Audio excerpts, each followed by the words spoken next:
This meeting is being live streamed. So they're there. But you just, There you go.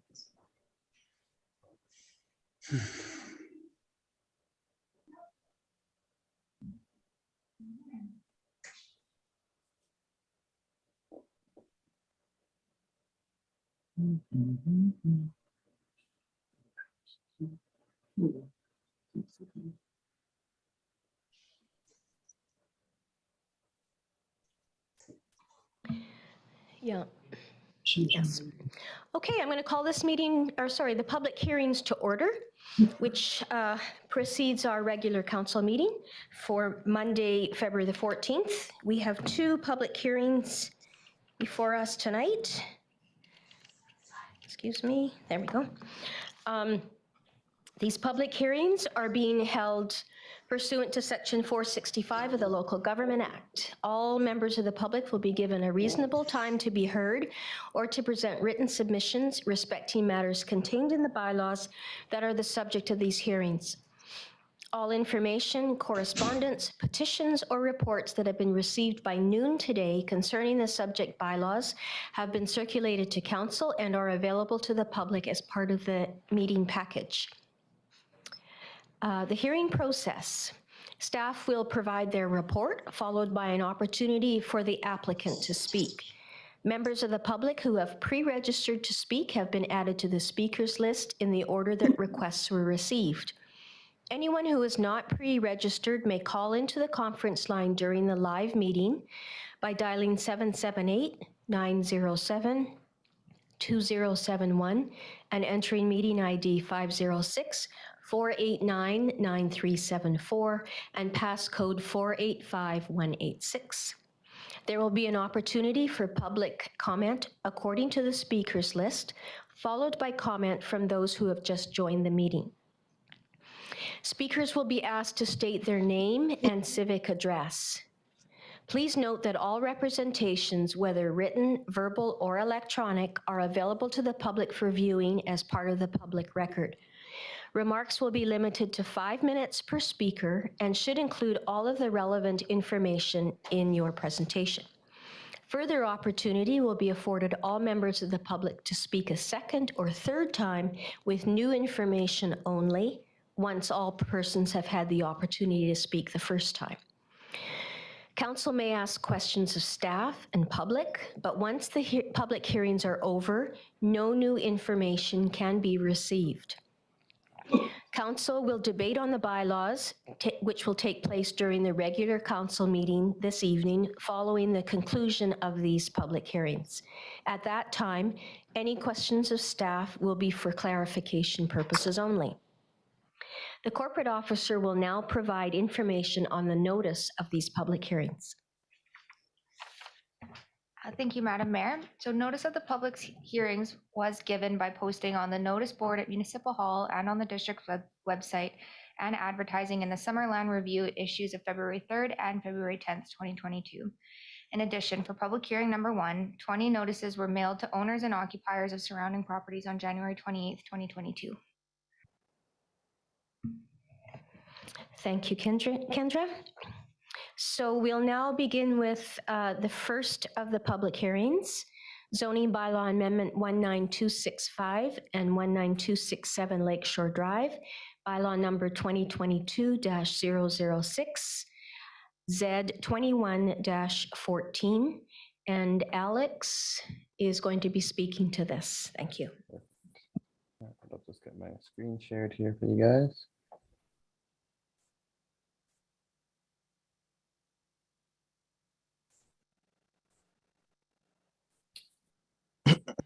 Okay, so an application has been received for a site-specific text amendment at 19265 and 19267 Lakeshore Drive in order to allow for a lot line adjustment subdivision. The site-specific zoning designation seeks to reduce the RSD1 residential medium lot minimum subdivision and siting regulations applicable for the subject properties. The lot line adjustment will ultimately allow for the demolition and reconstruction of two single detached homes on the property. The subject homes are located in Summerland's Crescent Beach neighborhood, and both currently accommodate small one-story cottages. The lot line separating the two parcels is positioned such that one parcel is considerably larger than the other. The current orientation of the parcels makes redevelopment of the smaller lot very difficult. The properties are also adjacent to Okanagan Lake, which adds complexity to the development. Issuance of a watercourse development permit by the district will be required prior to any land alteration taking place on the properties. The property owner's plan is to complete the boundary adjustment subdivision to create two equally sized lots that will allow for two modest-sized single detached homes of approximately 1,400 square feet in floor area. So the existing zoning designation for the properties is RSD1 as mentioned. This zone requires a minimum lot area of 460 square meters and a minimum lot width of 12 meters to allow for subdivision. As seen in the proposed subdivision plan, the lot line adjustment between the two parcels will not satisfy the minimum subdivision regulations for the RSD1 zone. As such, a site-specific text amendment to the RSD1 zone has been requested. The proposed amendment would also allow a minimum lot, or would allow a minimum lot area of 364.5 square meters and a minimum lot width of 11.18 meters for both of the proposed lots, and in order to facilitate the lot line adjustment. So staff notes the current size of the lot at 19265 is already deficient of RSD1's subdivision requirements, as it is 247 square meters and has a width of only 7.6 meters.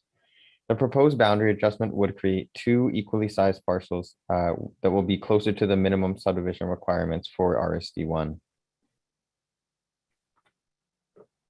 The proposed site-specific zoning amendment also includes a variance for the minimum required rear setback from 6 meters to 4.16 meters. For properties that are bounded by a road and lakefront, the lake-facing yard is interpreted to be the front yard, and the road-facing yard is interpreted as the rear yard. As the properties are restricted by the approved riparian area setback in the front yard, the proposed rear yard setback reduction is being requested to provide an adequate buildable footprint for a small home development. The applicant has gained Ministry of Forest, Lands and Natural Resource and Rural Development approval of a hardship riparian setback variant, a hardship riparian setback of 10.46 meters from Okanagan Lake. And that's given that the parcels are entirely covered by the standard 30-meter riparian setback area. So while reducing setbacks generally is not encouraged on residential properties, as it can disrupt from the form and character of a neighborhood, the variance proposed here is small and will allow for greater separation between the future homes and the lake. The riparian setback will also be increased from what exists today, as the current dwellings are located closer to the lakeshore. All other minimum setbacks required by the zoning bylaw on the properties will be maintained, including the minimum garage door setback of 6 meters.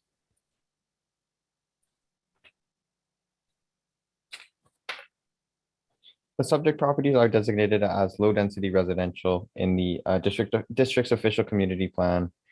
This proposal provides site-specific zoning regulations to facilitate a lot line adjustment and home reconstruction, which is supported by the official community plan policies such as section 7.4.3.2 to ensure implementable options to accommodate more affordable forms of housing within the community, notably increasing density and reducing lot sizes while providing livable layout and design, as well as 7.4.3.4, which states, ensure residential developments are located where they can be efficiently serviced and linked to existing infrastructure without the taxpayer needing to contribute to initial capital improvements or excessive operating costs. And as well, on top of this, the proposal does conform to the density envisioned for low density residential areas. The impact of the proposed development at 19265 and 267 Lakeshore Drive on the neighboring properties is anticipated to be minimal, as the neighborhood is predominantly single detached homes. And staff sees the creation of two identically sized smaller homes as being preferable to one large, significantly large home and a tiny home right beside it, with respect to neighborhood context. So yeah, that concludes my presentation. So yeah, thank you very much. Thank you. Excuse me. Thank you, Alex.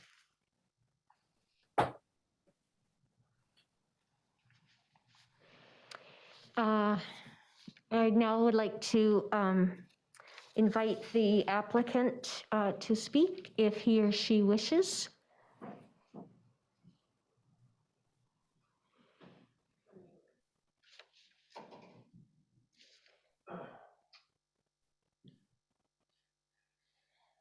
I don't see anyone raising their hand. Yeah. So They're on the call. I don't know if I don't believe they intended to speak. okay.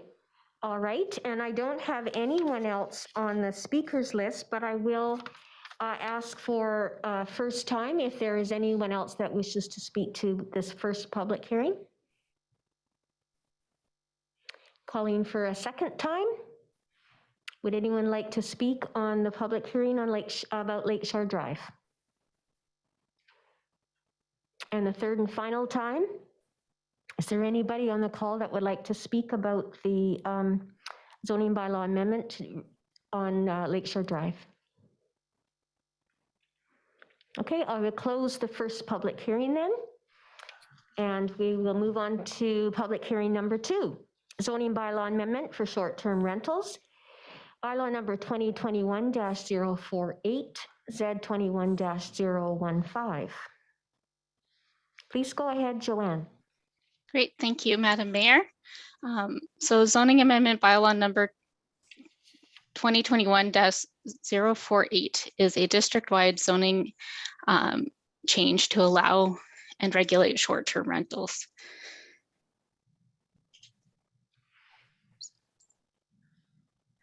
So this zoning amendment bylaw is one piece of the short-term rental project that involved the development of 5 bylaw amendments to regulate short-term rentals.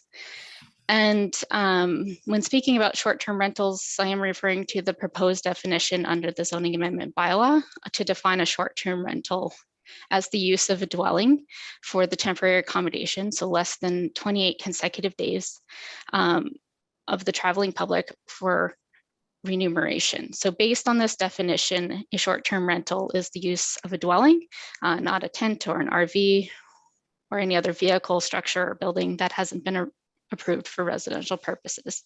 It's also a commercial venture where guests pay to stay for short periods of time, and it is different from long-term tenancy. So this project started in August with a generally permissive approach, and residents were invited to participate in the public engagement process via directly mailed newsletter along with other advertising. And the public engagement included a survey, an electronic open house, and the submission of written comments. After receiving the public engagement results, council gave further direction to require a permanent resident on site. And these draft bylaws were prepared and then reviewed by the Advisory Planning Commission. In December, the bylaws with a permanent resident requirement were given first and second reading, and a public hearing was scheduled. To communicate the changes that were made in the approach that was taken, a second newsletter was directly mailed to Summerland residents, and the webpage was updated with that information. When the public hearing was rescheduled for today, the new date was also advertised on social media on the district's webpage for the short-term rental project, in addition to the regular newspaper ads. So the general purpose of the amendment bylaw is to allow for short-term rentals in select zones, to regulate temporary accommodation in dwellings in the same way, require a primary residence on site, and to include specific use regulations and parking requirements for short-term rentals. So bed and breakfast operations, which are currently permitted under the zoning bylaw, will be incorporated as a type of short-term rental under the new bylaw. So with this merging, the proposed amendments have kept to generally the same permissions with some terminology changes. And all of the zones that currently allow for bed and breakfasts will also continue to allow that same type of use as a short-term rental. There's no change to the maximum occupancy, which was previously and proposed to be maximum of 4 bedrooms and 8 guests, and no changes to the restriction of kitchens in guest rooms. There were some minor amendments to the existing bylaw to remove the minimum bedroom size and the requirement that was slightly unclear as to limiting exterior alterations. And the parking regulations currently are 1 parking stall per 2 guest rooms, and this would change to 1 additional stall for a short-term rental. This bylaw is proposing short-term rentals to be added as a permitted use in the rural residential zones, so the CR1 zone, agricultural zones, the A1 and A2 zone, and select urban residential zones, so RSD1, RSD1I, RSD2, RSD3, RDH, and RSH. It does not include commercial, industrial, water, institutional, multifamily, or resource area zones. So only the zones that currently allow for single detached dwellings were included in the bylaw. Under the proposed changes, short-term rental can be either a rental of sleeping units that are part of a primary residence, so like a traditional bed and breakfast, or a short-term rental can be renting out an entire dwelling unit that is not the primary residence. This does limit short-term rentals of entire dwelling units on properties that don't have an additional unit to be used as the primary residence. A short-term rental can be on a property with a single detached house or a manufactured home and a carriage house, and either one of those can be the short-term rental, and the other would be used as a principal residence. A short-term rental can be on a property with a single detached house with a secondary suite. Again, the principal residence can be either the suite or the main house, and the other unit would be the one that would be available to be rented short-term. In terms of the types of dwellings that can have a short-term rental use, the bylaw is limiting it to single detached dwellings, secondary suites, carriage houses, and modular and mobile homes, which are termed as manufactured housing type 1 and type 2 under the zoning bylaw. This does exclude the use of other residential units, like those in duplexes, townhouses, or apartments. For any short-term rental, a primary residence is required on the lot, and the primary residence is a unit where a person resides for the majority of the year and declares their principal home. Under the bylaw, you can only have 1 primary residence. The bylaw also requires 1 additional parking stall to be provided on site, and there's a maximum of 1 short-term rental per lot. The operator of a short-term rental can be either the resident on site, or in the case of renting an entire dwelling out, it can be a professional management company. And this allowance does allow for some flexibility to be able to have a long-term rental unit as well as a short-term rental on the same property with responsible management. So just to summarize, the zoning amendment bylaw proposed would allow for short-term rentals in rural residential zones, agricultural zones, and select urban residential zones. It would be limited to select dwelling types and would require residency on site. A professional management company can be the operator of a short-term rental in the case of whole unit rentals. And there are further limits to the use as a primary residence to just being those of renting out for guest rooms, not the renting of the entire residence. There is a maximum of 1 short-term rental per lot, and there are some carryover regulations from the bed and breakfast section of our current bylaw, including occupancy limits and no kitchens in bedrooms. And 1 additional parking stall is a requirement for every short-term rental. This concludes my presentation. Thank you.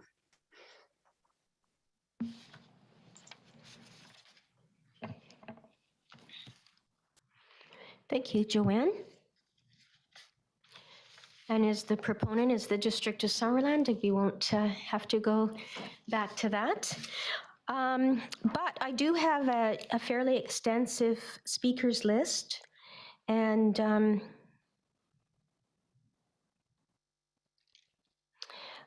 just going to ask before we get started, Corporate Officer, if there's anybody that has registered since the meeting has started, the public hearing. We have had no one registered to speak since the start. Okay, so we'll get started with the first speaker on the list. And not 100% sure how to pronounce your last name, but your first name is Trevor, maybe Trevor Mock. Are you with us tonight, Trevor?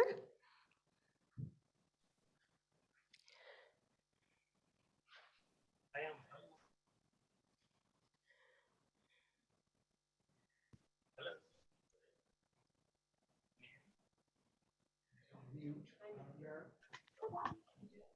No, yeah. Can you hear me? Yes, now we can hear you. Thank you. Okay.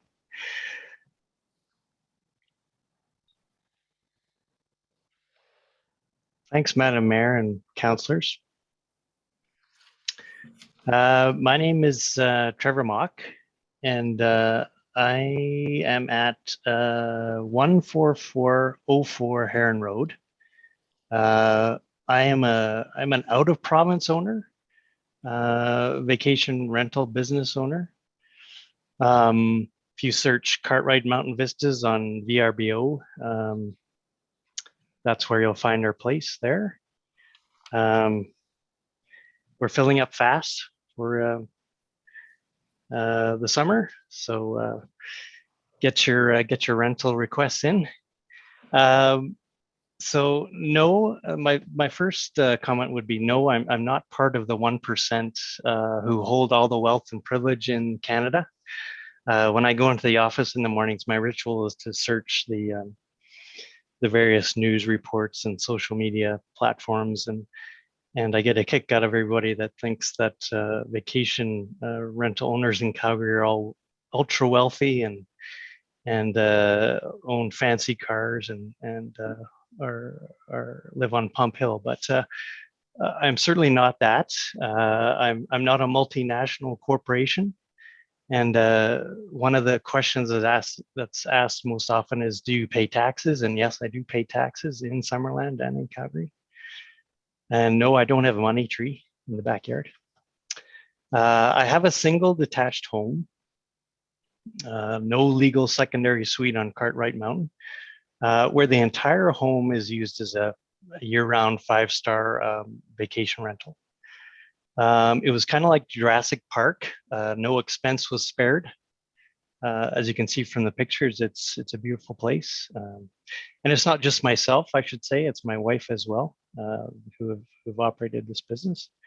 But it is professionally managed by a local Okanagan vacation rental company called Home Sweet Home Vacation Rentals. And they're a family-run company in the Okanagan. And if you're ever looking for a great family-run property management business, they're the ones to help you out. Just a shout out to them. So you as council have a lot of power in those pens and pencils that you hold tonight and the decisions that you make here tonight. You have a lot of owners' Okanagan dreams, and for some, their livelihoods are in your hands with the review that you make here tonight.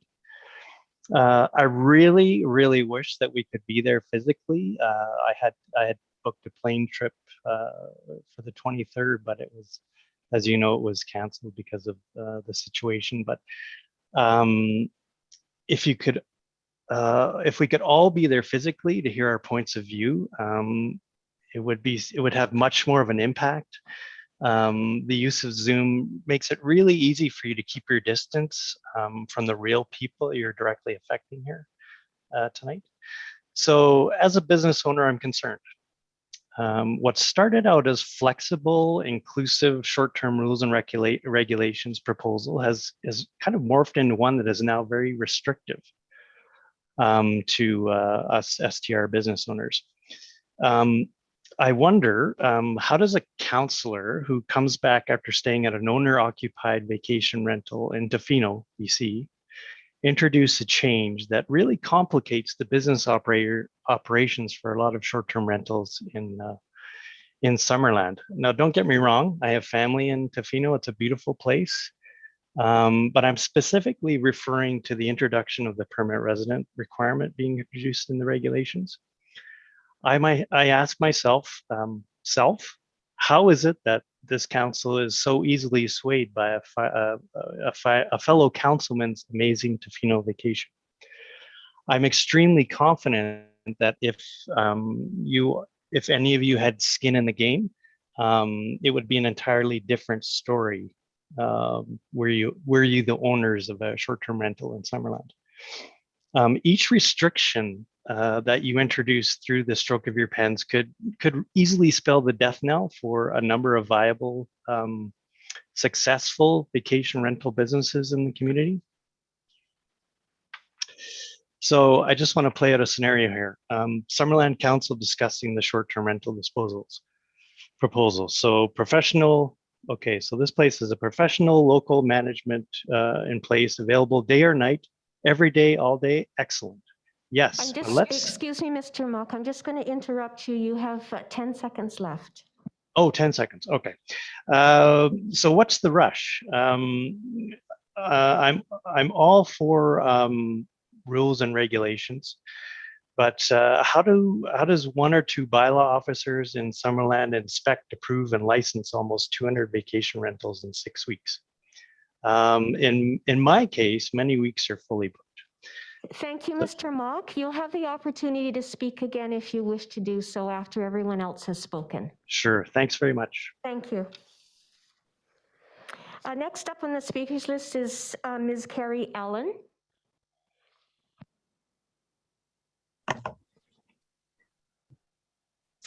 Hello, can you hear me? Yes. Okay. My name is Carrie Allen and my address is 105-11801 Sinclair Road. I am a registered nurse at the Penticton Hospital and a small business owner in Summerland. As an individual has worked very hard to enable investment in 2 residential properties in my chosen town of Summerland, I am disheartened by the potential of both being prohibited from short-term renting under a very restrictive bylaw. I support short-term rental of non-primary residences, including units in multiple family dwellings. I believe the district should be exploring alternative solutions to address the issue of access to affordable long-term housing. I support short-term rental of entire primary residences without the requirement to be occupying the residence while it is being rented. Homeowners should be permitted to appoint individuals of their choosing to manage rental properties in their absence. I support extending the 2-hour response period. It is in a homeowner's best interest to be aware of the concerns regarding their property and to respond immediately. However, occasionally a 2-hour response may not be possible. For example, in my career, I typically work busy 12-hour shifts. I support the Good Neighbor Agreement. Homeowners invest thousands of dollars and often many hours of labor into their properties. They have the greatest interest in the protection and the value of that property, including the preservation of neighborhood character. For this reason, the vast majority of rental hosts diligently set their own limits, rules, and regulations to prevent issues such as noise, disruption, damage, injury, and neighbor complaints. I support a reasonable licensing fee appropriate to the income that short-term rental businesses generate. The current proposed fee is exceptionally high in comparison with other municipalities and other Summerland business licensing fees. Short-term rentals are in high demand, not only from tourists, but from temporary contract workers and home buyers awaiting house possession. Travelers seek accommodation in Summerland to visit family and friends, on an escape from the city, on an extended holiday through BC and Canada. How fortunate for each to have found a Summerland home for a short but sweet stay. Many visitors appreciate the opportunity to live like a local for a few days or weeks, and many return for future vacations, often developing a connection to the host and the community. For Summerland to achieve a vibrant tourism industry that supports its tourism-related businesses, there needs to be accommodation options for travelers. Many travelers prefer staying in a home rather than a hotel or a campground, and most are seeking a private, self-contained house or suite, especially since the pandemic has emphasized the health risks of shared living spaces. Rises in real estate prices and living costs are making homeowning challenging for many. Vacation renting is an excellent option for homeowners who want to diversify their household income, allowing for financial security during or in preparation for unexpected increases in living expenses and interruptions in income. Additionally, vacation rental income and house exchanges enable homeowners to afford vacations they otherwise could not. While these families are spending their vacation budget elsewhere, another family is provided the opportunity to stay in Summerland, supporting the economy here. Many who operate short-term rentals reinvest the money earned back into their property for improvements like renovations, landscaping, furniture, and accessories, thereby supporting businesses of Summerland such as contractors, hardware stores, and cleaning and landscaping companies. Additionally, vacation rental hosts frequently recommend and share items from local restaurants, cafes, wineries, breweries, etc. In summary, I am in support of a short-term rental bylaw that is far less restrictive than proposed, with a more equitable license fee.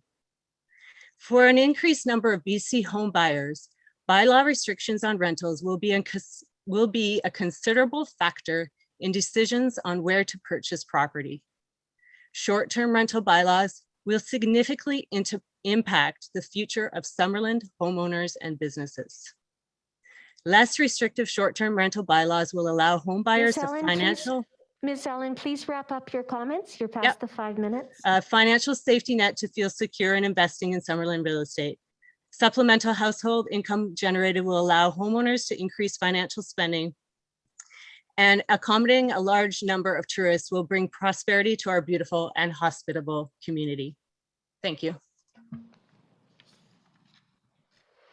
The third speaker on the list is Mr. Leonard Good.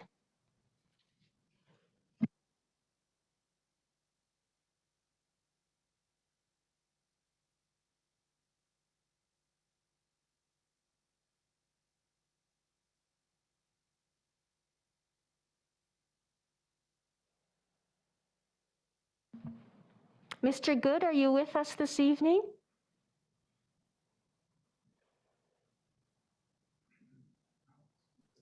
Hello, sorry. Okay, thank you. Okay, sorry. I live at 15014 Cato Street in Lower Summerland. I sent you a letter in stating a long letter, so I'm just going to go over some general things from the letter I sent you. I've lived here since 1984, and I've owned an Airbnb for 4 years. I've had the inspections, I have the license, I had builder inspectors go through, fire departments and bylaw people. I also have had lots of guests stay at my place in the last 4 years. When we book our place, we basically use Airbnb and VRBO, because if you use those two companies, that you can actually check your guests to make sure that they're going to be a good guest because they leave comments, and you can read the comments and you can find out what kind of guests you let into your house. And then you can follow them up after you book them. So you can check them through phone calls and letters back and forth to them, and weed out the good ones from the bad ones, which after a while gets to be really easy. So I can understand the people that have all these partiers living next door because they obviously are not checking the people out before they come. I only have basically most of the stuff you're saying I agree with. I'm just like the other two people, I don't agree with having the residents live on the property, just because of what that lady just said about most people want to have a private residence when they come here, and that's part of the reason they rent an Airbnb. However, one of the problems is in their primary homeowner, you have to live in the property to rent it out. So even if you have people living on the property, and let's say they are partiers and they're having a big party on your property, and I mean, there's nothing you can really do because we have to go by the same bylaws as even the homeowner or anybody else. You can't tell people to shut it down until after 11 o'clock at night. And you're not going to encounter them, and you're going to have to phone the police just like everybody else does and tell them that people can't party on your property. But until 11 o'clock at night, they can do what they want.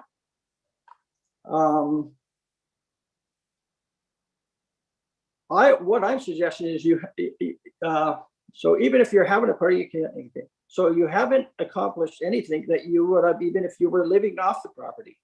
I would suggest that you should be allowed to have a representative that could be a manager or someone that the neighbors could contact to call so the problem can be taken care of. Let's say you have 100 Airbnbs or what the previous fellow said, 200, and right off the bat, you have to figure out how many people in those Airbnbs are basically living out of town. Well, I'd say at least 50% of them. So right off the bat, you've lost 50%, 100 people that have Airbnbs basically have to get rid of their houses or do something with them because they're basically screwed. They're basically out of business right at that point. Maybe the people that own the Airbnb have done a great job running the place and people love the place and they haven't had any complaints from the neighbors. So they are being punished because of a bylaw that hasn't even been put to the test yet. Sure, there are some places that have had problems with partiers, etc. But I'm sure that if you run the program with some basic rules by the second for a year, and then at the end of the year, you obtain a record from the bylaw people who are breaking the rules, then you could find out more about it. So what I'm saying is you should go through the process for a year. And at the end of the year, maybe form a committee with a couple of homeowners and a couple of people from your office. And then at the end of the first year, you set up another meeting and decide maybe we could get a better plan together. So that's all I'm saying is the other problem I got if you rent your home out to a full-time renter, you don't have to live at the house. And if there is a problem and any partiers are there, there's nothing you can do to get them out. So now you're stuck with a never-ending problem that could end up taking months to remove them. This is if you have to have a long-term renter. So basically, that's all I've really got to say about it. And I think you should just let it run for a year and don't make any big decisions that are going to affect people until the time's up. I mean, this is no big hurry. You want to do what's the right thing for all the people that are running Airbnbs in the town.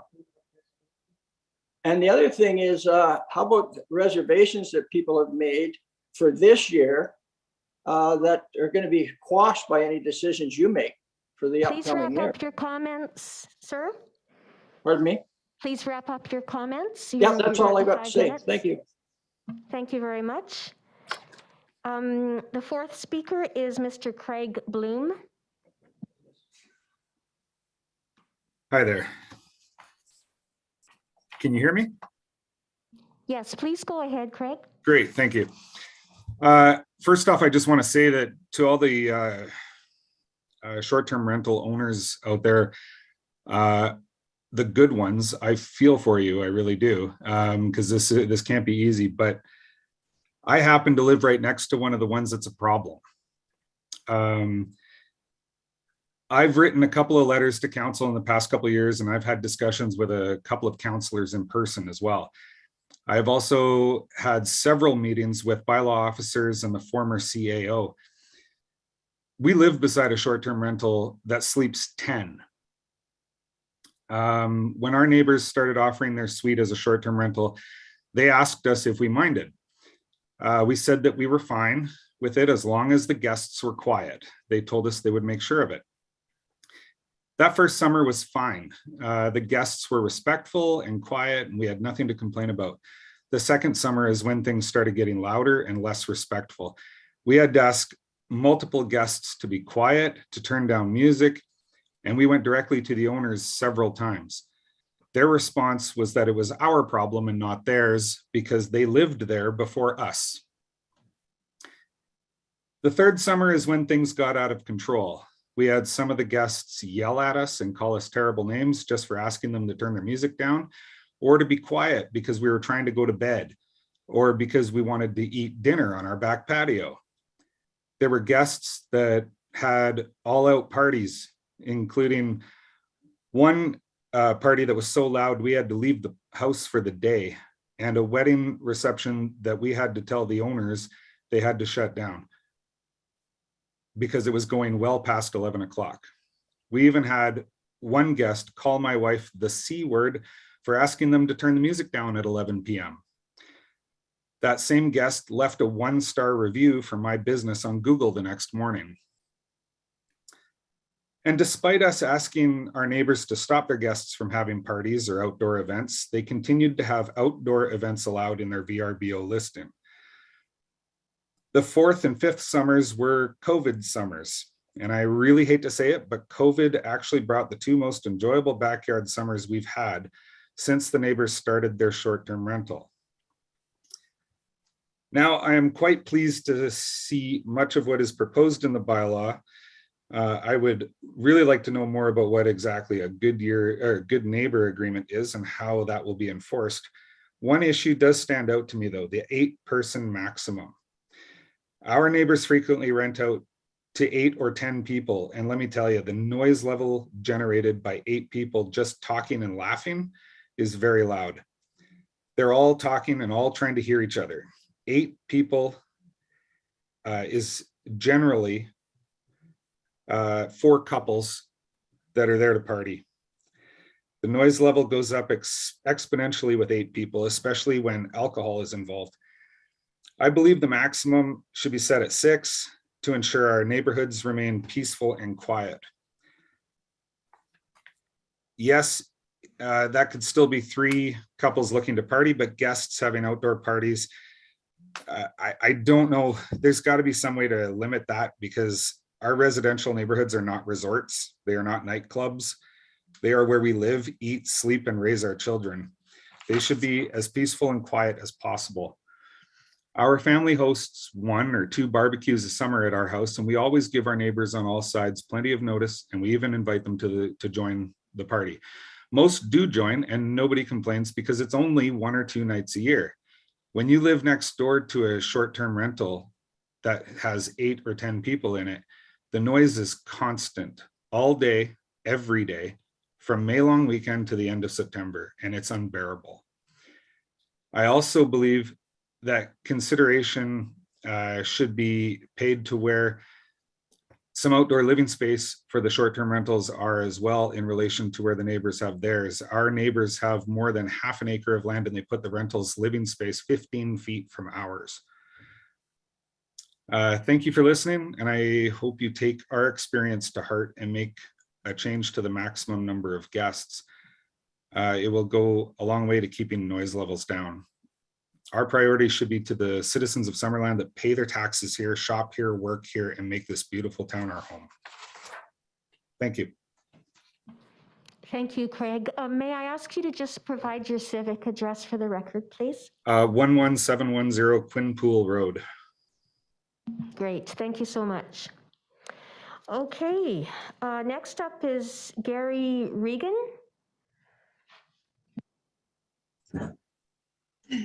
Thank you, Madam Mayor. Thank you, Council, and thank you, Joanne Peachy, for all your hard work. My civic address is 14408 Heron Road, Summerland, BC. And I'm for people subsidizing their income, for sure, 100%. I've done it myself for 20 years. My family has done it before me, and it really can make a difference in your life. I like the rules as they are. What Craig said, it was only a one-year experience for me and my family and my neighborhood, but pretty much the same thing as Craig said. People come to Summerland to have some fun, and where they are located can affect different people. My concerns are with the number 8.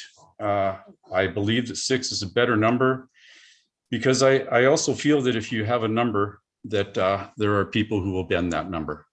So if it's held in a little bit tighter, I mean, just if 6 people have a couple of babies or young children, they'll bring them with them and the number goes up a little bit, and that's okay.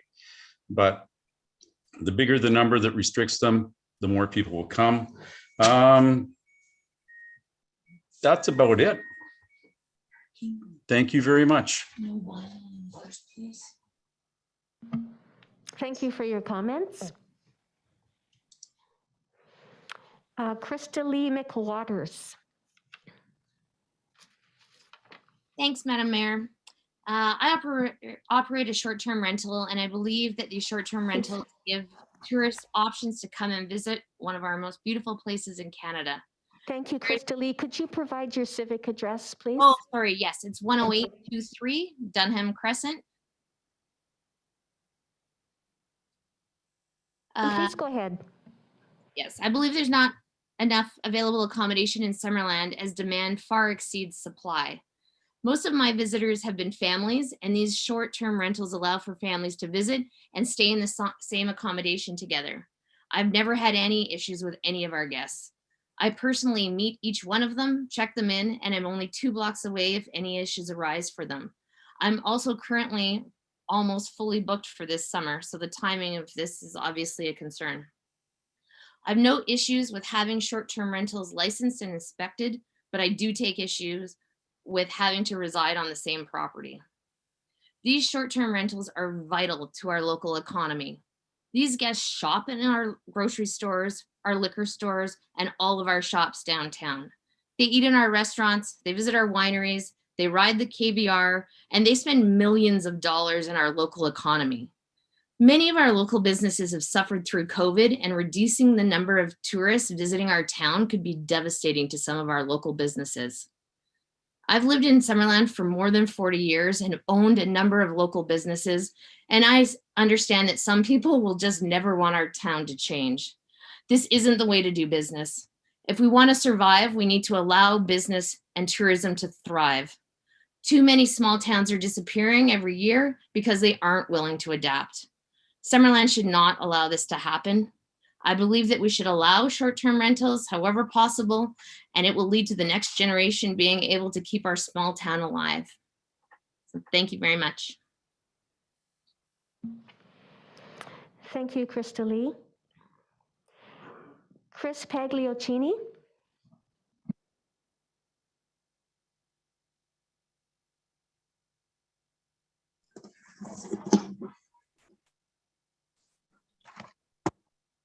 Hello, I'm Chris Pagliocini. My address is 14419 Vanderburg Avenue. My concern is that just the number of, I have young children, and I'm just concerned about the real estate prices that are that we're looking at now, and just the concern that a lot of secondary properties are being brought up and just used as short-term renters, which could potentially have an impact on the people that are actually looking for a primary home. So if we allow people that don't have to live on their primary residence to rent out, it could affect the number of residents and drive up the price of real estate for those that are looking for their home for their family. So that's my concern. Thank you.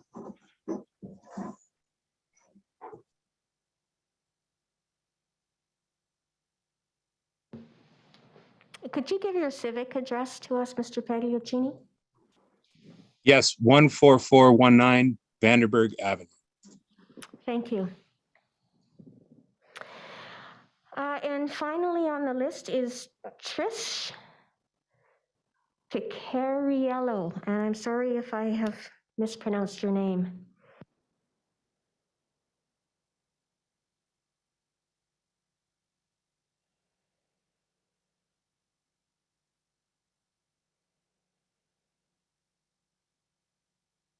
Thank you. I understand that she's not with us any longer. I'm going to just call out these for, I guess, 5 people, asking if they would like to speak at this point, or if you would like to just continue to attend the public hearing.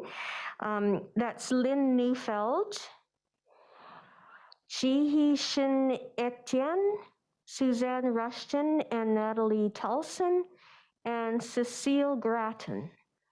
Would any of you care to come forward and speak?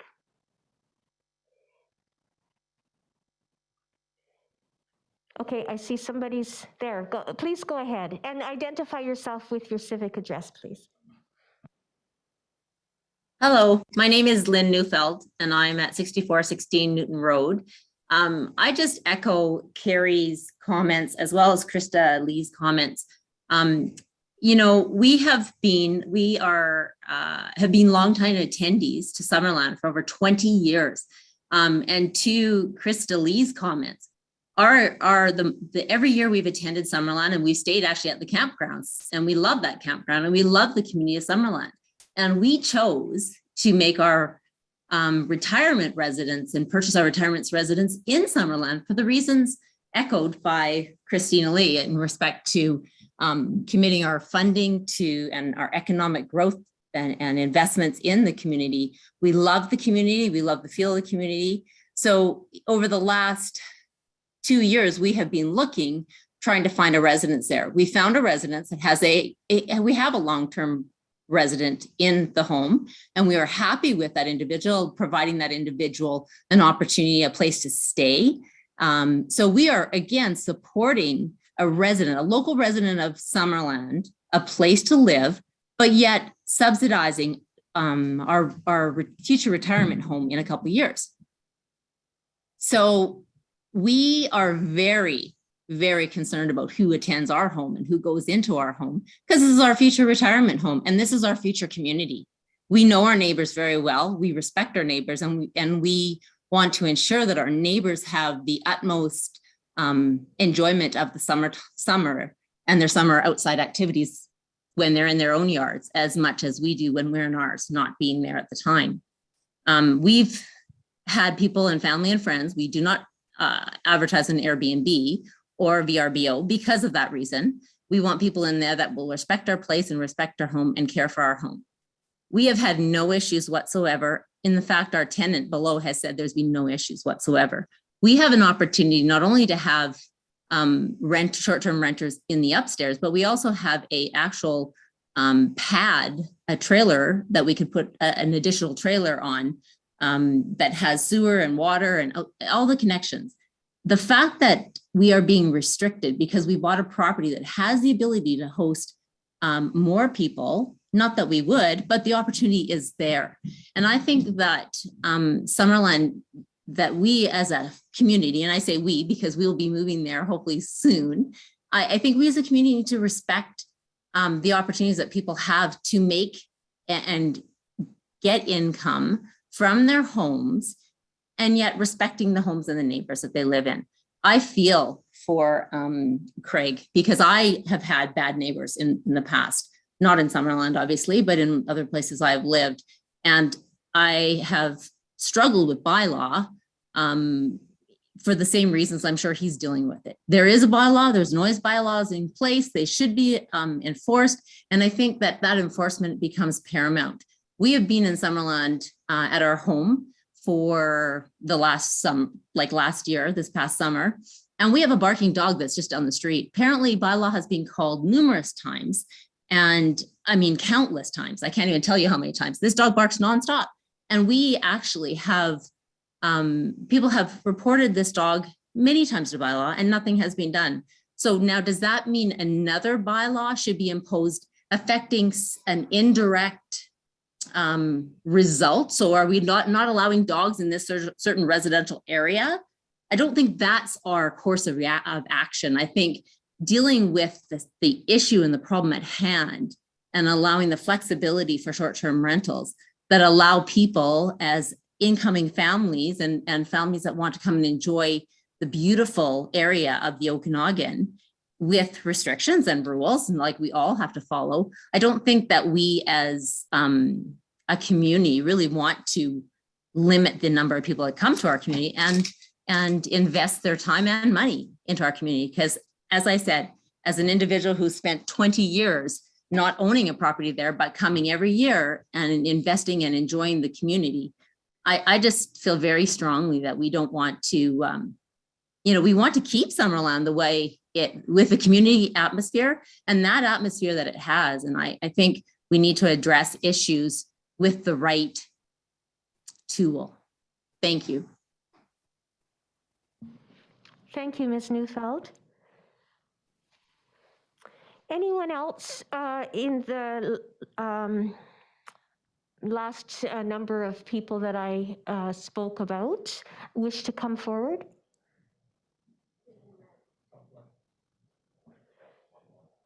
Top left, that's Ms. Neufeld though. I'll just unmute myself. Please go ahead. Hi, I'm Suzanne Rushton. So my civic address is in Vancouver, but would you like the address that's in Summerland? Yes, please. So it's 3240 Landry Crescent, and it's not yet built. And I'm basically here in support of short-term rentals. I completely empathize with the Craigs of the world, and I cannot imagine how frustrating that would be, or I can imagine it. I currently do not live in Summerland, but once the property is built, my intention is to rent it out during the summer and live in it for the winter. So I'm not really swayed one direction or the other, but obviously empathize with those of you that live elsewhere and have a second property. I aspire to have more properties than one, but this will be my first one. But otherwise, my understanding was that the primary residence or the principal or the resident on site, the alternative would be to have a professional property management. So I feel like that would work. And I think what Carrie said as well, that it would be nice to be able to designate a trusted person to look after the property on my behalf. And I think that's pretty much it. I'm interested in what you mean by an additional parking stall. So I'd like to know what that means, like 1 spot, 2 spots, etc. But otherwise, I'm in agreement with most of the proposed bylaws. Thank you, Ms. Rushton. Anyone else before I provide opportunity for Mr. Mock or anyone else to speak on for the second time?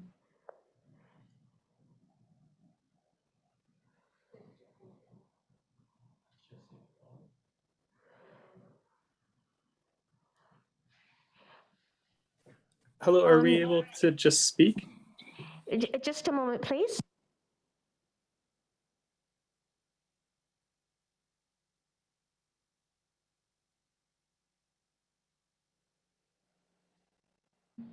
Thank you. Please go ahead, Jesse.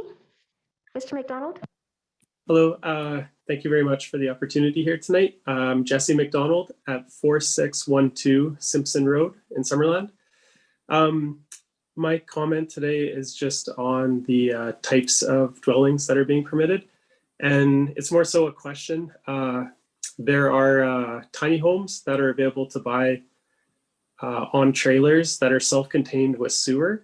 And if those were to be allowed, then on farmland, for example, where there's no sewer hookup, you would be able to have a self-contained unit. You wouldn't have to use land to build a septic field. And they're also able to be removed from the property pretty quickly. And that's just my comments on it. Thank you very much. Thank you. And I see another hand up. Please introduce yourself with your civic address and then you provide your comments.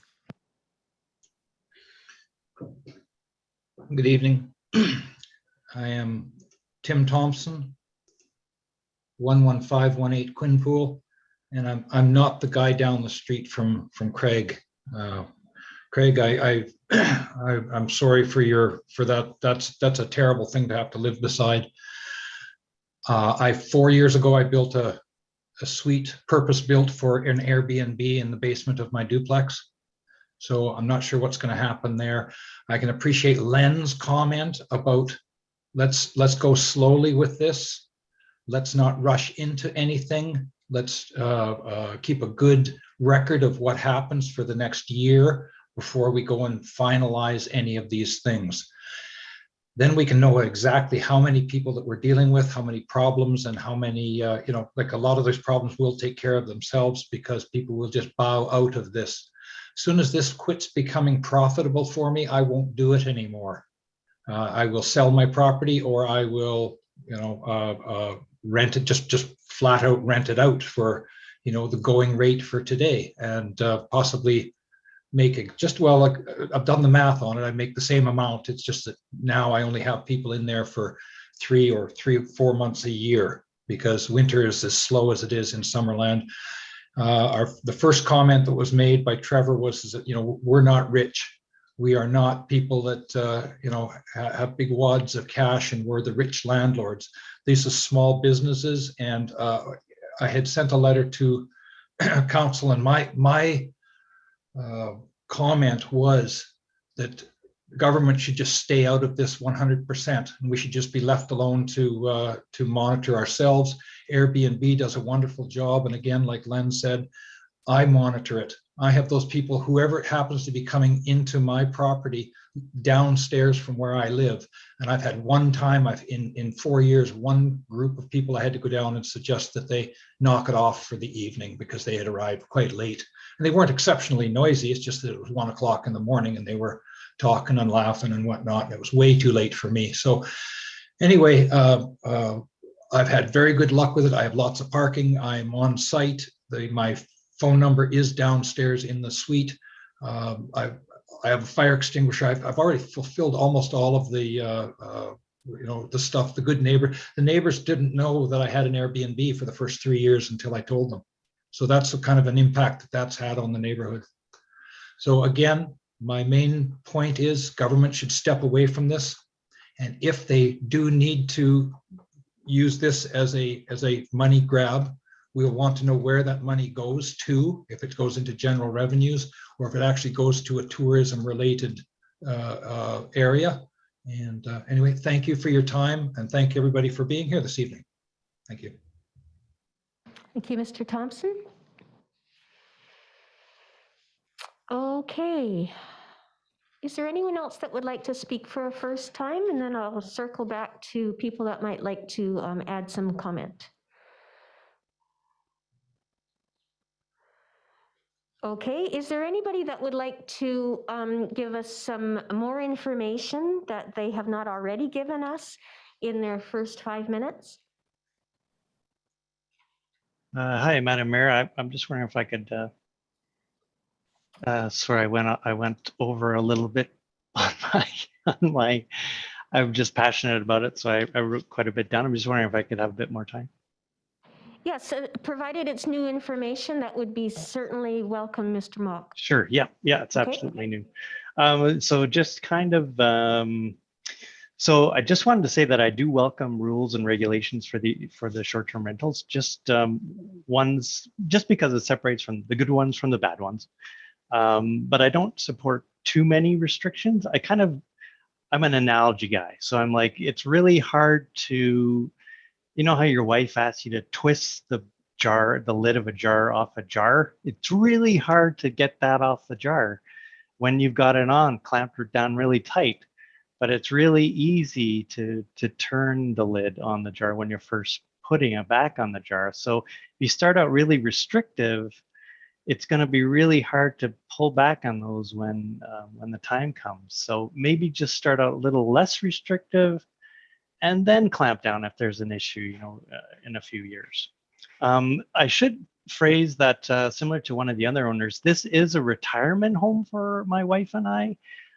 We really love Summerland. We love the Okanagan. I've made some wonderful friends when we were building this business there, and longtime friends that I hope to have forever. We've had a lot of fun doing it. It's an amazing place. But if I could use one more analogy, if you really restrict things so much, if I can use the analogy of whipped cream in your hand and you clamp down on the whipped cream and it kind of oozes through your fingers and your thumb, those are the owners that are going to go underground and operate unlicensed. And if you do it really restrictive, you may just have an increased problem later on, because those people will just not want to come forward and not get licensed, and they'll go underground. So yeah, that's all I have. So thanks for your time. Appreciate it. Thank you. Anyone else that would like to speak a second time? Carrie, I see your hand up. Do you have new information for us? Yeah, I would just like to add that I appreciate Craig's concerns, and I feel for him. But I'd like to say that my experience has been overwhelmingly positive, and in fact, I've asked one of my neighbors if there was any negative impact on her, and she actually responded that no problem, and she enjoys saying hello to guests from all over, and it doesn't bother her one bit. And I'd just like to say that I think we can all agree that you can have bad neighbors, and they could be a short-term renter, they could be a long-term renter, or they could be an owner. And I certainly, in my investment property that I rent to long-term renters, I have had an issue. And so, and if you look at media reports in the last few years of issues with neighbors, you can hear all of these short-term stories, and you'll hear long-term renter stories, and you'll hear owner stories of disputes between neighbors. So I don't think making a restrictive short-term bylaw is the solution to those issues. I think it's other bylaws that should be blanketed for all residents, whether they be short-term renters, long-term renters, or owners. So it's the bylaws like noise bylaws and parking bylaws that can be applied, but it shouldn't be restricted. We shouldn't be restricting short-term renters because of those issues. Okay, thank you. Anyone else?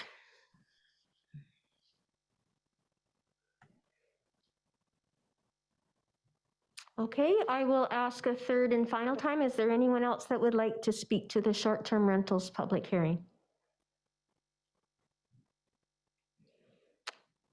Thank you, everyone, for your participation, and I now declare this second public hearing closed. Oh, pardon me. It's not closed. Does council have any questions of staff or anyone that spoke here tonight?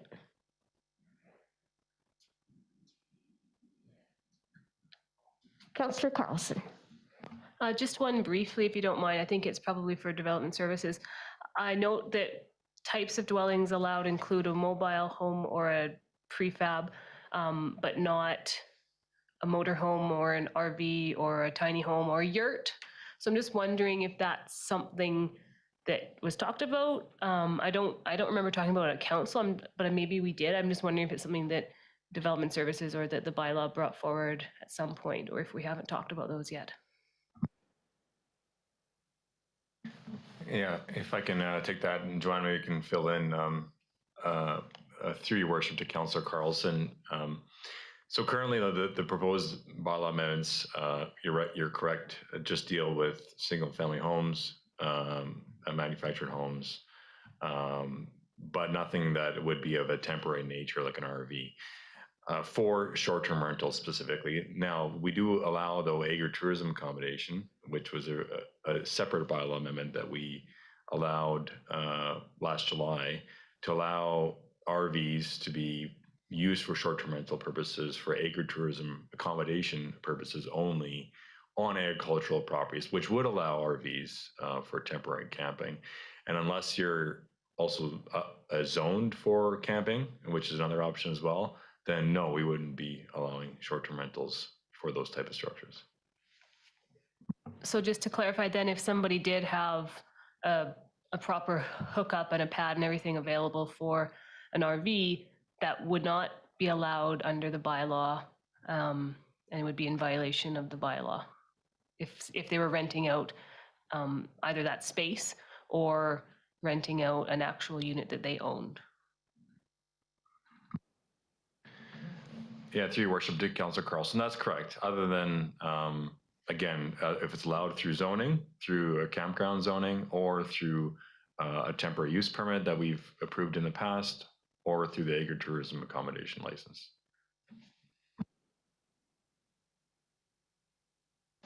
Following along those lines, I was curious when Jesse brought forward the tiny homes thing.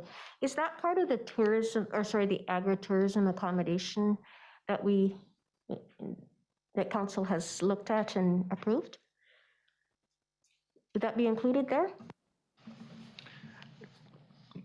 You know what, we do allow buildings, although I doubt that the tiny home concept would fall under the building requirements that we have for agritourism accommodation. There would be most likely a need for a variance to be considered by council for this type of an application, like tiny little yurts or stalls that weren't an RV or a campground. So if it was a structure, I think that, yeah, that would be a requirement probably for a variance, given the restrictions we have for buildings that allow for agritourism accommodation. Right, okay. And that would still fall under the 3-night maximum as well. Yeah, okay, thank you. One other question that came up from the people that were speaking to the public hearing was clarification on additional parking. Could I have you or Joanne speak to that, please? Maybe I'll let Joanne take that one. Sure. Thank you. So the bylaw reads as one additional parking stall for short-term rental. So the one additional is in surplus of what is required for the dwelling types that are on the property. So for example, a single detached dwelling requires 2 parking stalls under the bylaw. Short-term rental of that would require 3.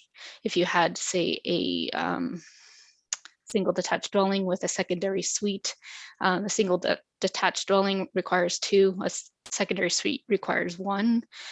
So there would be 1 additional for a total of 4. Okay, thanks for that. Sorry, thanks for that clarification. Councillor Van Elfen.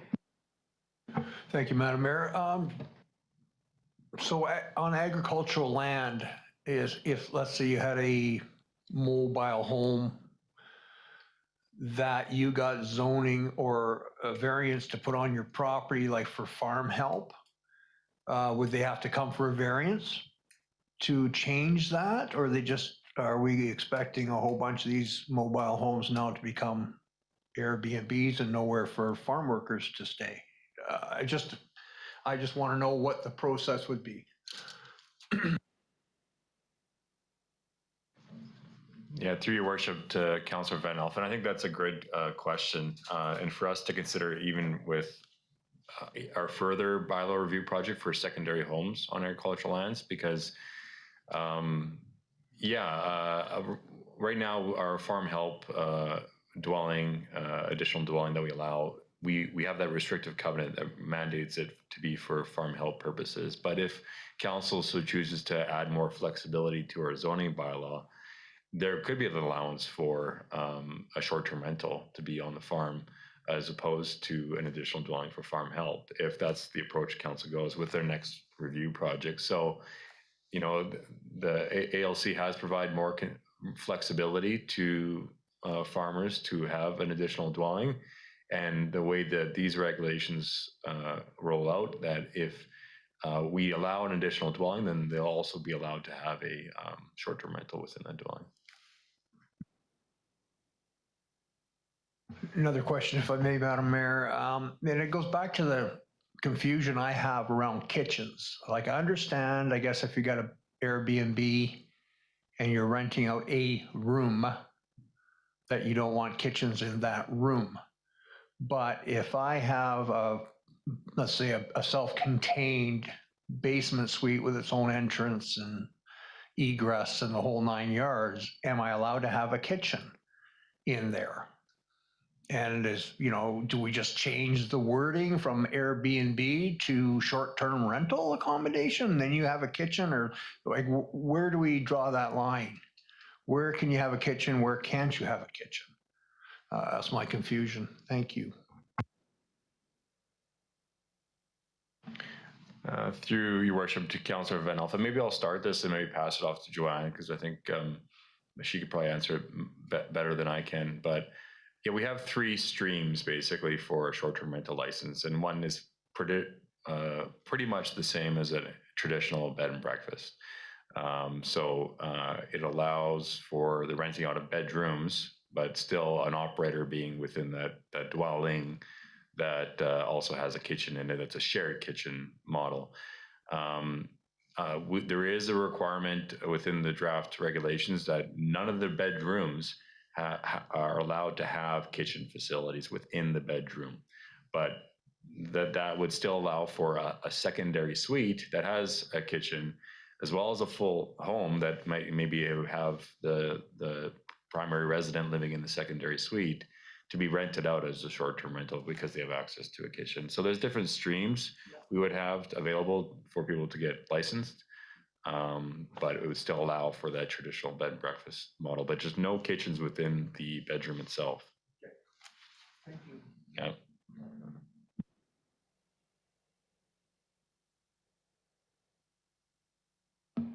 Okay, any more questions of staff or anybody that spoke tonight?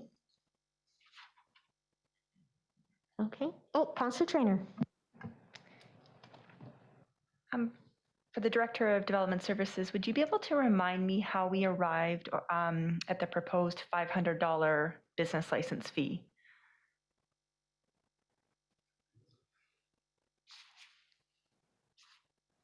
Yeah, through your worship to Councillor Trainer. I can certainly do that. I just want to make council aware that the proposed fees and charges amendments aren't subject to this public hearing, only the land use zoning stuff. So, but I can certainly answer your question if you want.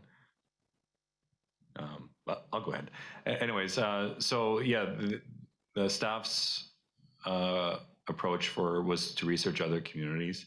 We looked at other comparables for what other jurisdictions are doing. We looked at West Kelowna, we looked at City of Penticton. That was part of the presentation that staff provided to council. I think it was in August as part of Joanne's initial discussion with council on different approaches. When we looked at comparisons of other jurisdictions, we also looked at fees at the same time for those other jurisdictions. We recognize as well from staff's perspective that there is some additional cost for us for administering a short-term rental license program. And so that higher licensing fee is related to those additional costs related to the short-term rental license, administration and management. We expect as well additional enforcement costs, and part of the rationale as well for additional staff position in this year's budget was because of the impact that regulating and licensing short-term rental licenses will be on our operation moving forward. So I think it was part of all that kind of analysis, looking at our comparables, but as well as recognizing the impact that short-term rentals will have on our operations. Yeah, I guess if that would make sense, yeah.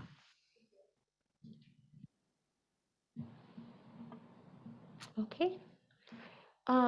So now I will close the public hearing number 2.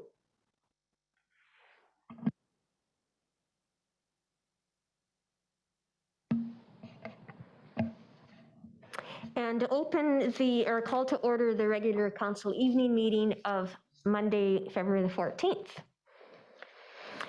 This meeting is being recorded live and is streaming. All representations to council, written or verbal, will form part of the public record and be available to the public for viewing electronically or as a written record.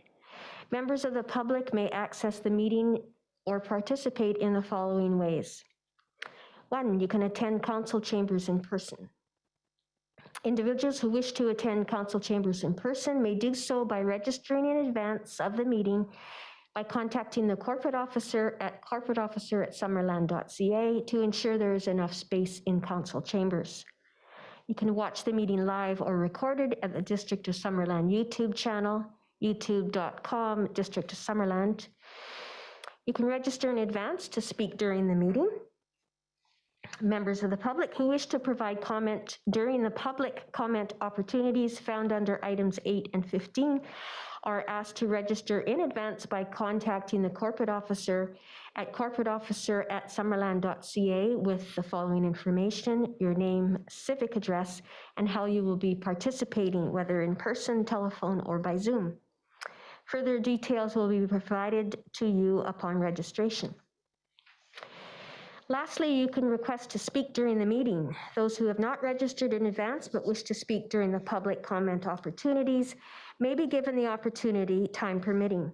After I have provided everyone who has pre-registered with an opportunity to comment, the floor will be open to those in council chambers and those on the conference line.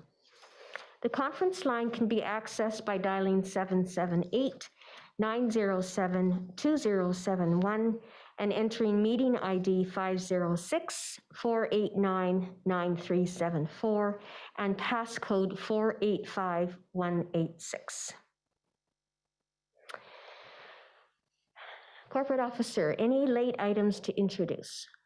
So there'll be one late item, 9.1, the continuation of the building bylaw number 22022-022 or 002. And what agenda item? 9.1. Thank you. Okay, could I ask someone to bring forward adoption of the amended agenda? Councillor Van Elfen and Councillor Holmes, all in favor? And adoption of the meeting minutes for January the 24th, the regular evening council meeting. Anything there? Councillor Holmes and Councillor Van Elfen, all in favor? Great. Thank you.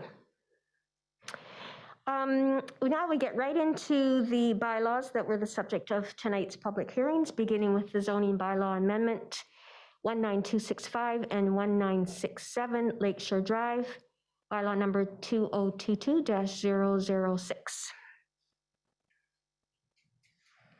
Does anyone on council have questions for clarification? All right. Could I ask Councillor Van Elfen? Thank you. Thank you, Madam Mayor. That zoning bylaw amendment 19265 and 19267 Lakeshore Drive, bylaw number 2022-006 be read a third time and adopted. Seconder? Councillor Traynor? Any further discussion? All in favor? And I don't see any opposed. Thank you. Councillor Patton. Good evening, Madam Mayor. For the vacation bylaw, I would like to recuse myself because Julie and I do operate a bed and breakfast here in Summerland. So if you don't mind, I will take my leave of absence. Thank you very much, Councillor Patton, and we will be contacting you when the coast is clear for you to join us again. Thank you so much. See you soon. Okay, thank you. Okay, so 5.2, I'll ask the same question. Are there any questions of clarification for staff? All right. Would someone like to bring forward this so we can have a discussion? Councillor Holmes. Should I bring it forward? Yes, please. The zoning bylaw amendment, bylaw number 2021-048 be read a third time. That business license amendment bylaw number 2021-049 be read a third time. That fees and charges amendment bylaw 2021-050 be read a third time. That bylaw notice enforcement amendment bylaw number 2021-051 be read a third time. And that ticket information utilization amendment bylaw number 2021-052 be read a third time. Thank you, Councillor Holmes. Seconder, Councillor Barkwell. Okay, discussion on this bylaw. Councillor, well, actually, it's a whole series of bylaws. Councillor Carlson. Thank you, Madam Mayor. You know, Airbnb is an interesting one, and as one of the communities that hasn't done this yet, I think maybe the timing is actually fortunate because we've seen a lot of examples of where it is in different places. Notably, Kelowna, Vancouver, both of those places require an on-site resident. A lot of communities do require an on-site resident. Peachland doesn't even allow Airbnbs. So I do think that we've had a lot of conversation in the community and around council table about what it is that we want to allow here. I have lots to say, but I think other people have lots to say too. So I guess I have a kind of a query, because there are people who, and we've noted this before, they've got bookings through all of this year, and they may not be able to comply with what's currently on the table. And so I'm wondering, how does council deal with the impact that that might have on not only the business owners, but also the people that are coming here to this community for a vacation that they may have been waiting for a long time? I'm just wondering how in 2022, it was mentioned a couple times, you know, do we rush and make this happen right away? Or is there a leniency period? Is there a fee that we charge in 2022 and then review? So that's really something I think we need to think about as we have this discussion. Thank you.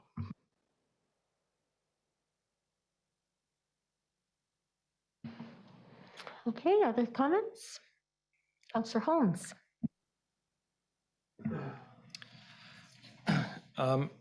So back, you know, I first started thinking about short-term rentals probably as soon as I got elected in 2014. I think soon after that election, we were contacted by some bed and breakfasts at the time who were complaining to us about the unfair competition that these unregulated short-term rentals presented to the bed and breakfasts. And so they were the first ones to ask us to level the playing field. And I think, you know, this bylaw isn't perfect, but it does that. It levels the playing field with the bed and breakfasts. And I'm sorry it's taken so long, but I think we've made it there for that.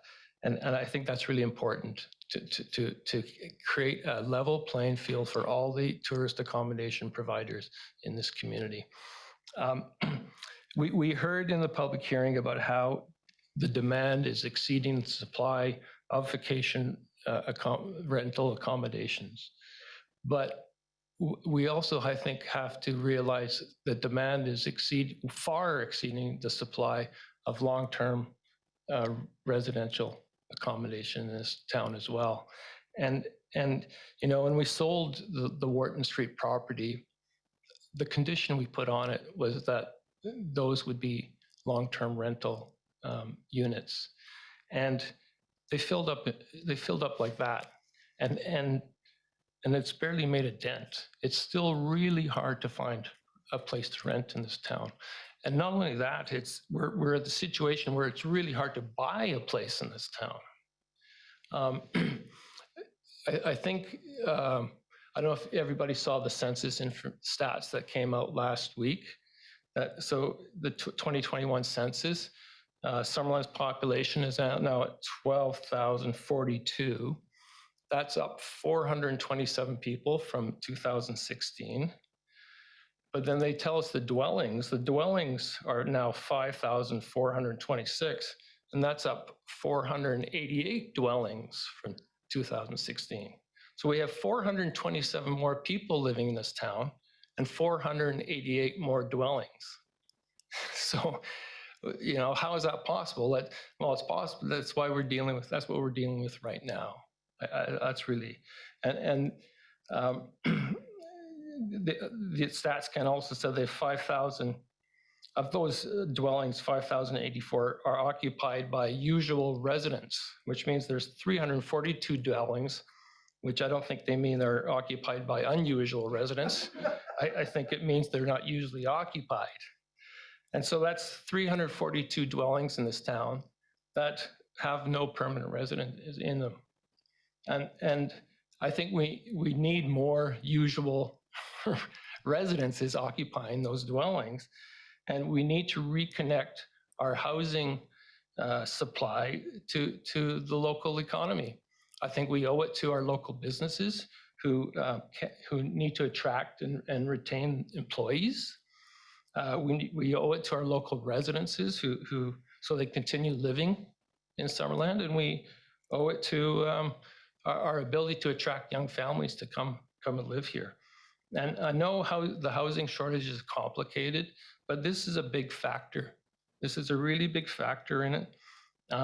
Short-term rentals do take long-term rentals off the market. It's as simple as that. We've heard in the public hearing a number of times of people referring them with short-term rentals, referring to themselves as business owners and that they run a vacation rental business. But the problem with that is that we have zoning for businesses, and businesses shouldn't be in residential zones. Those are residential zones. And so I can completely support short-term rentals as a mortgage helper. I totally understand helping people get through, have a little supplementary income, helping that mortgage. But short-term rentals as a business operation in an area where zoning doesn't allow business operations, I can't support that. And I really support this bylaw. I think it finds the right balance. I think it's what this community needs right now. And it might require some tweaking in a year or two, but I think this is what we need right now. So I'll support it. Thank you. Thank you, Councillor Holmes. Councillor Barkle. As someone who was born and raised and grew up in Summerland, I'm particularly cognizant of what the community is like, the character of the community. And also, there's a lot of people that and a lot of people that know somebody that knows you.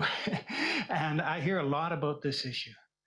And what it really, the big issue here is are you going to require someone to be on the residence? That's the big defining problem. And that is where the problem lies. And I hear a lot about this problem. And if we don't do something about it now, it's only going to get worse. There's only going to be more and more and more housing stock that goes away from people who want to buy it and live in it, or buy it and rent it for the short term. And there's going to be more and more problems with the disturbances they cause in the neighborhood. So it seems like we're not alone in facing this problem. Maybe it makes it easier knowing that other communities, that's where they've drawn the line as well. So as I sometimes do, I agree with everything that Councillor Holmes has said, and I'll be supporting this as well.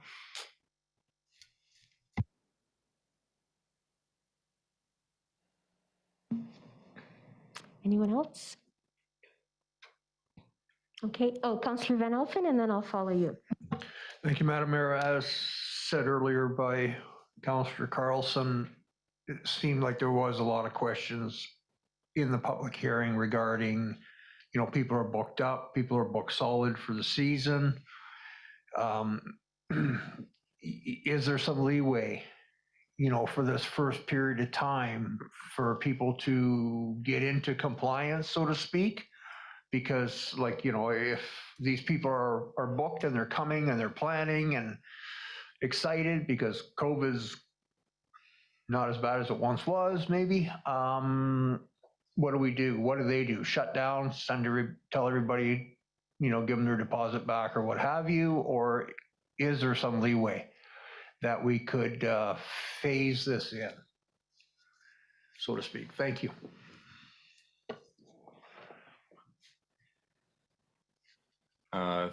Through your worship to Councillor Van Alphen to respond to that question, I think that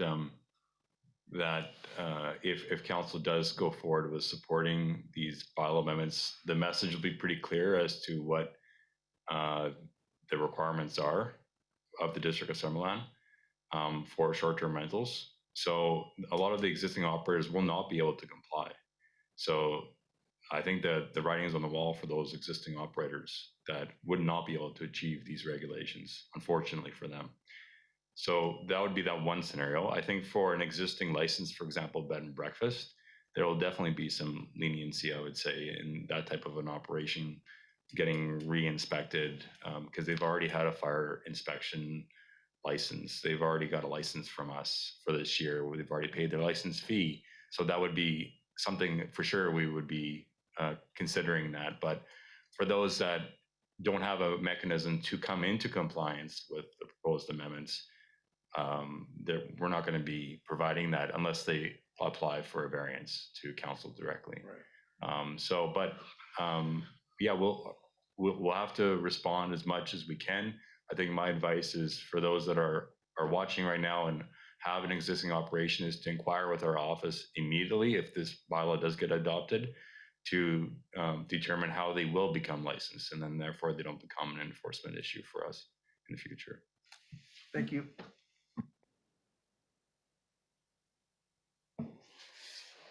Did you have another question? Okay, please go ahead. Thank you for that response. It's very helpful.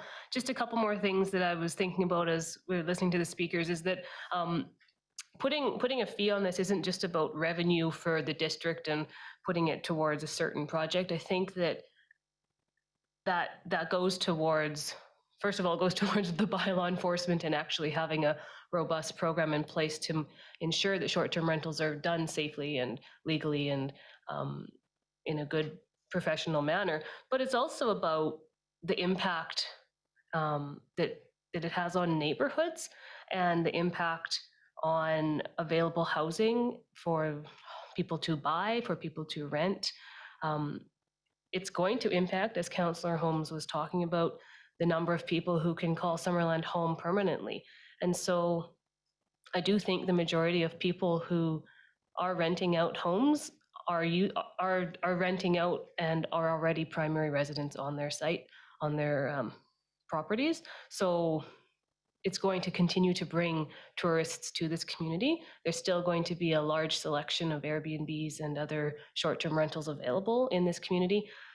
And I don't think that restricting it to having a resident on site is actually going to take away from that. I was actually quite surprised to see the number and hear the number of people who speak of the impact that long-term rentals, or the fact that they would sell their home if they couldn't have short-term rentals. I mean, we've had 3 or 4 comments like that, and I think that's very interesting and actually quite intriguing. So it'd be to see if that does happen or not. I don't know.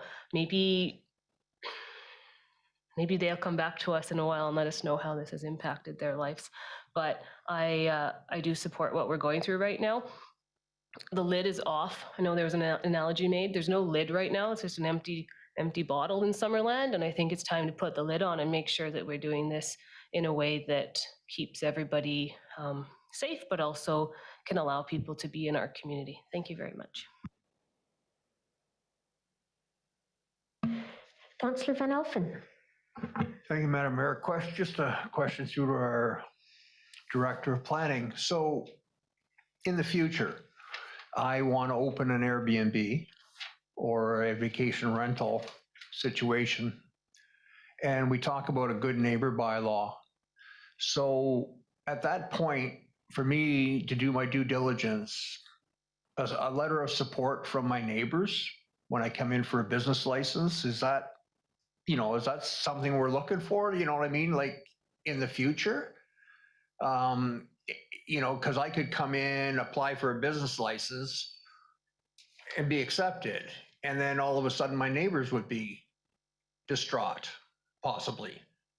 So is that part of it? Like, should I be, as wanting to open one, should I be getting support from my neighbors? Would that be helpful? Your worship, to Councillor Van Elfen, I think if you're considering opening a short-term rental, and there will be the requirement for us to issue a license, I think it's always smart to talk to your neighbors before you come and submit an application, just so that they're aware of it. They're comfortable with the impact it might have on their community. We're not, as part of the proposed regulations that are before council tonight, we're not requiring like neighbor sign off or letters of support in terms of it being conditional on the license being issued.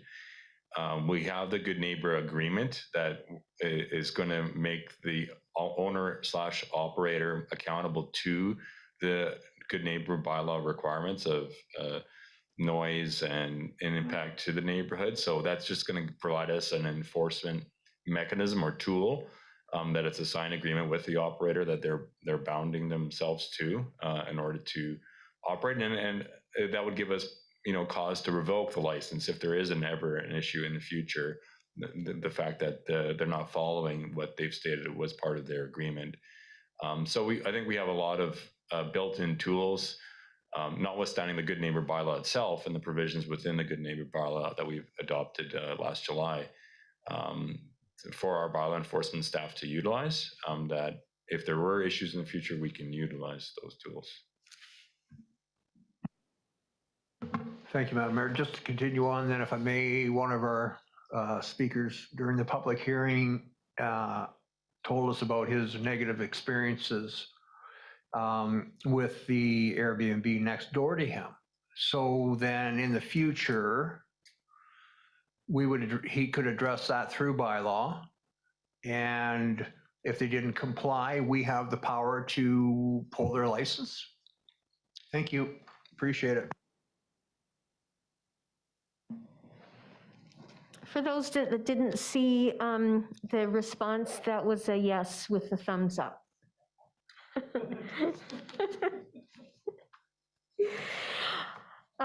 Okay, I'm going to say a few things.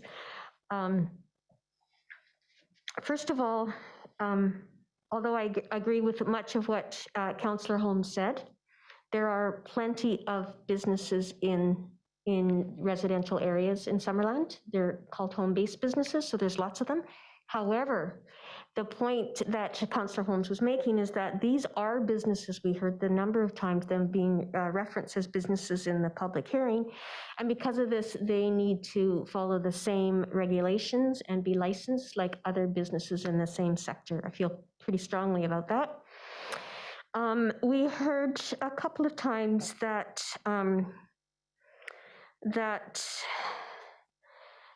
a suggestion that we start do a one-year pilot and start with few restrictions and then look at things in a year's time and make changes if necessary. I would suggest that we could do the same thing by starting with what we have before us tonight.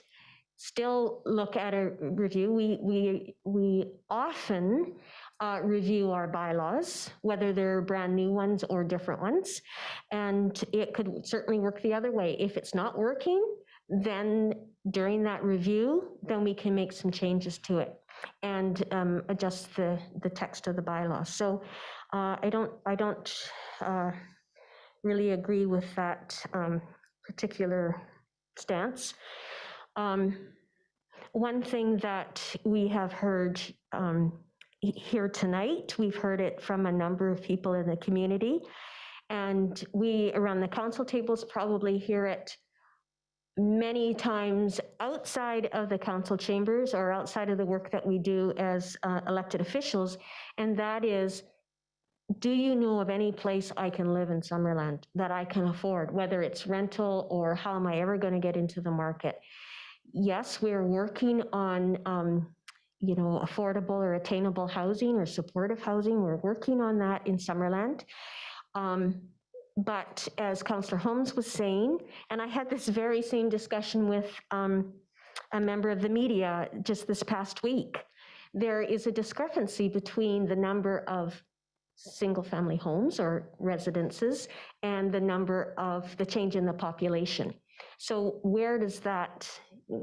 how does that fit? And I think that Councillor Holmes and Councillor Carlson spoke of this as well. I think that there is an impact on our housing in Summerland. And yes, I understand that people that are coming from outside of Summerland and staying here for a short period of time contribute to the local economy. I get that. But so do the people that already live here or the people that want to move here. And I think that they probably the people that are already living here take precedence over the people that want to come and holiday here. And, I hate to say that, but the fact of the matter is there are other opportunities that can be afforded people that can afford to take a vacation to the Okanagan.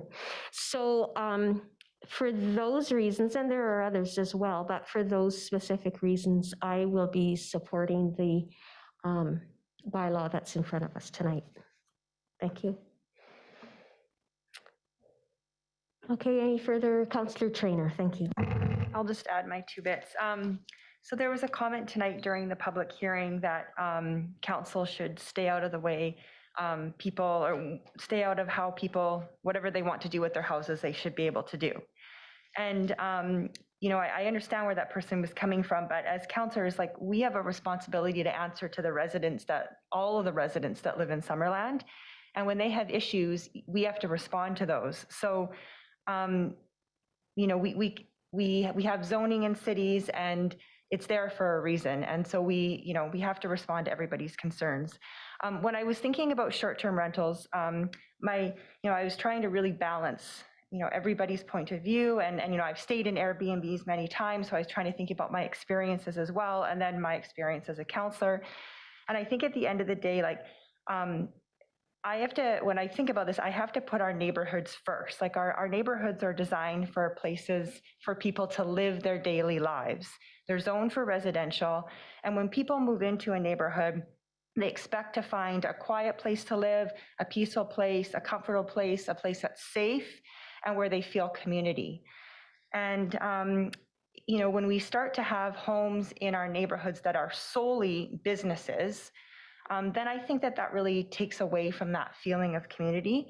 And I can recall a couple of years ago, my friends came up from Vancouver and they rented an Airbnb in Penticton. And there was 2 families staying there, and we went to stay there, or we went to visit one night, and we were outside and all of our kids were running around, and it was quite noisy. We were trying to keep them quiet, but I looked next door and I saw the neighbors sitting out on their patio trying to have a drink. And I felt for them because I was like, oh my God, these guys deal with this all summer long. And, we made sure that we were quiet by 8, but I wondered how many people actually do that, and how do these neighbors feel about having to deal with this year round? So I think that the proposed bylaw tries to strike a balance by still allowing short-term rentals in neighborhoods, but by having the homeowner present, then there's consistency for the neighbors that live around the area. They know that person that lives in the house.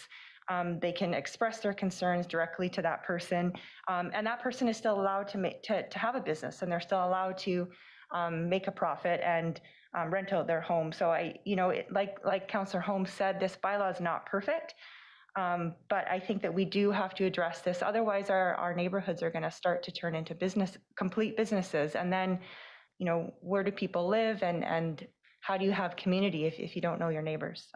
Thanks.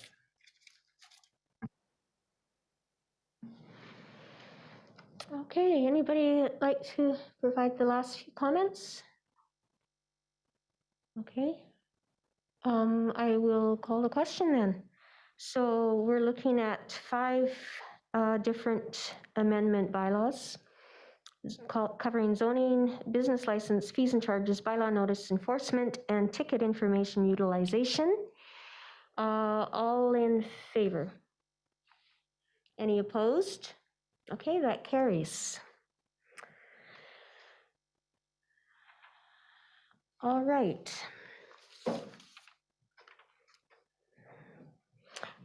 Could you text Councillor Patton? Thank you.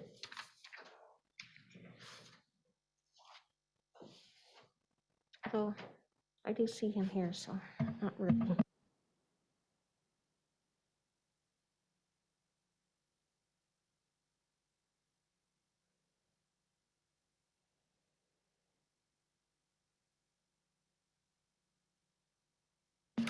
Okay, on to my mayor's report.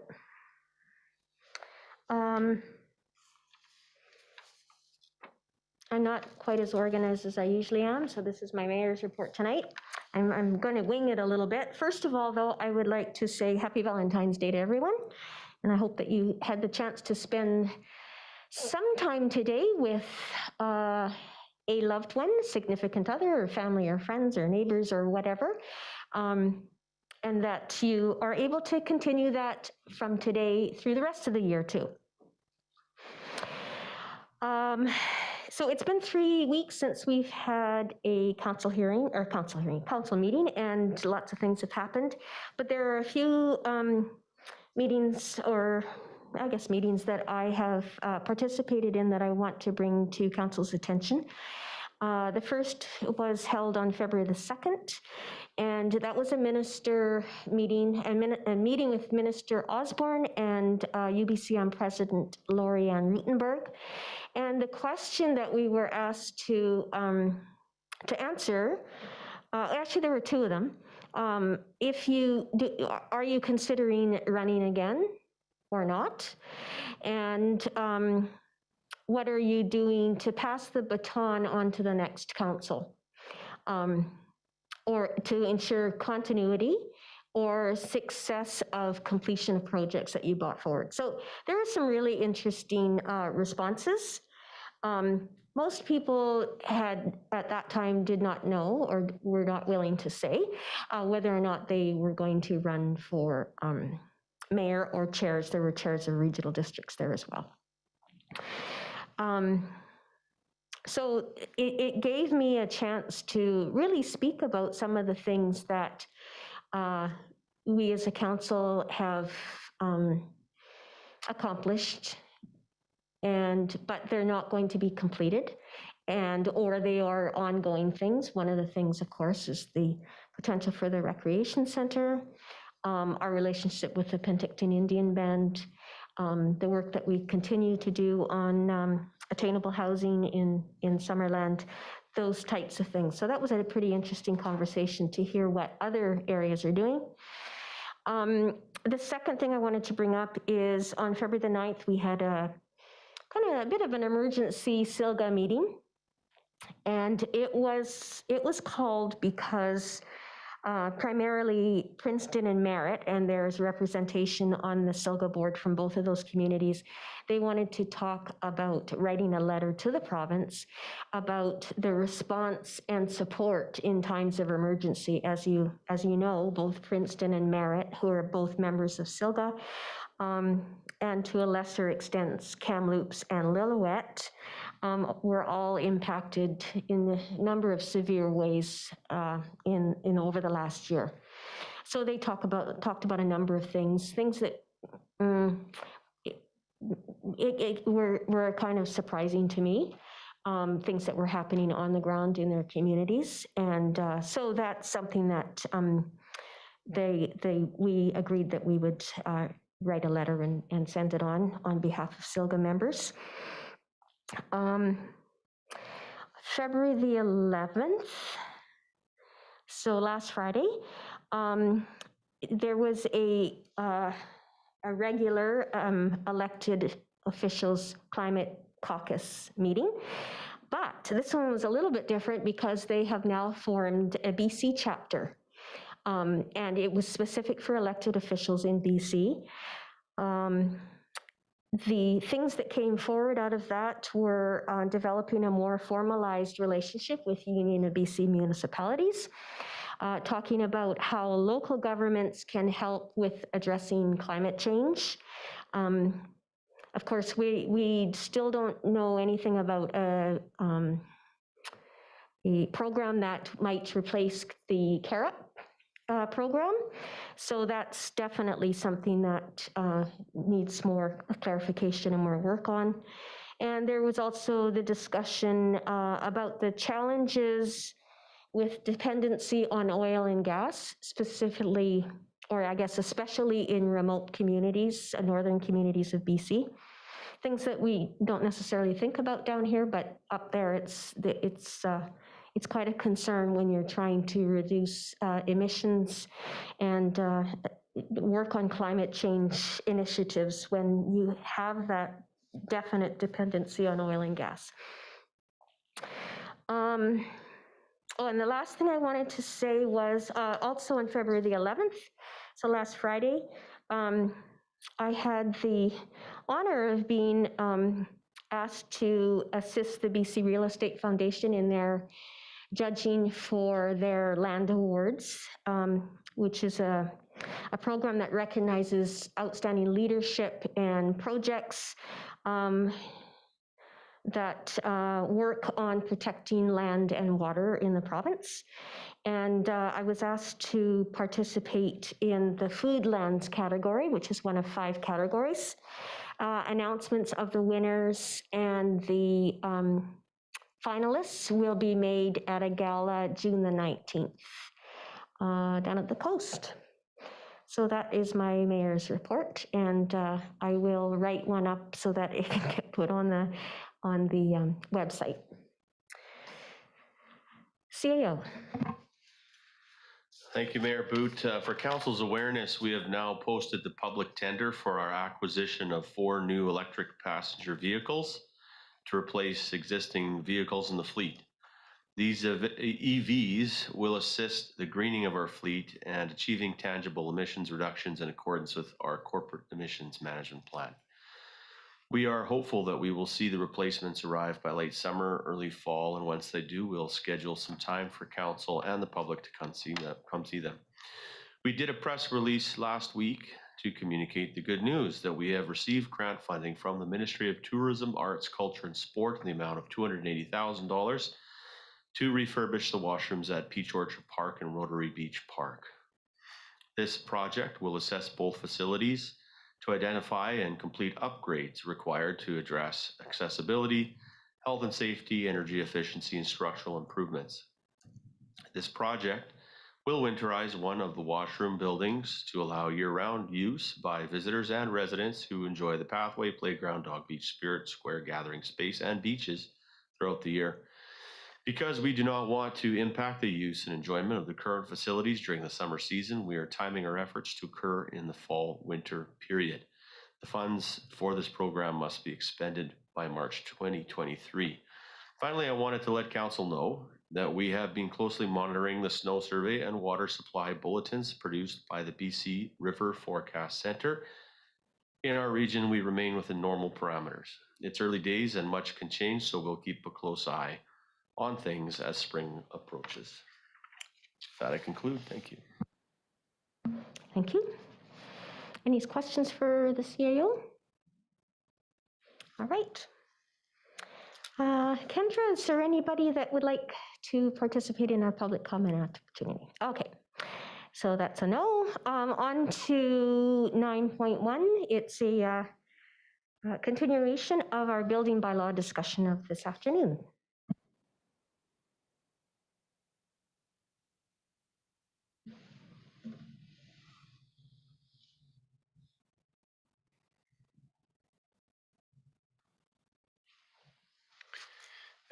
Thanks, Your Worship. I'm just gonna scroll to the area where I was before. So just to remind everyone, we were talking about the building bylaw draft, which I was very happy to present to council, number 2022-002. Went through the background. I also went through the public engagement activities that we've completed to date, some of the survey results presented this afternoon, and just left off talking about the actual elements of draft building bylaw 2022-002, starting with regional consistency as being a goal of the draft bylaw. So within the draft bylaw as well, we are, as already indicated, going to be moving forward with the early adoption with the BC Energy Step Code. We expect it coming forward as a mandatory requirement by the end of this year, maybe early next year when the province comes forward with that. So we want to get ahead of that process from the province before it becomes a mandatory requirement to create a transition period for our local builders and the building community to get into a higher level of the step code and their normal building practices.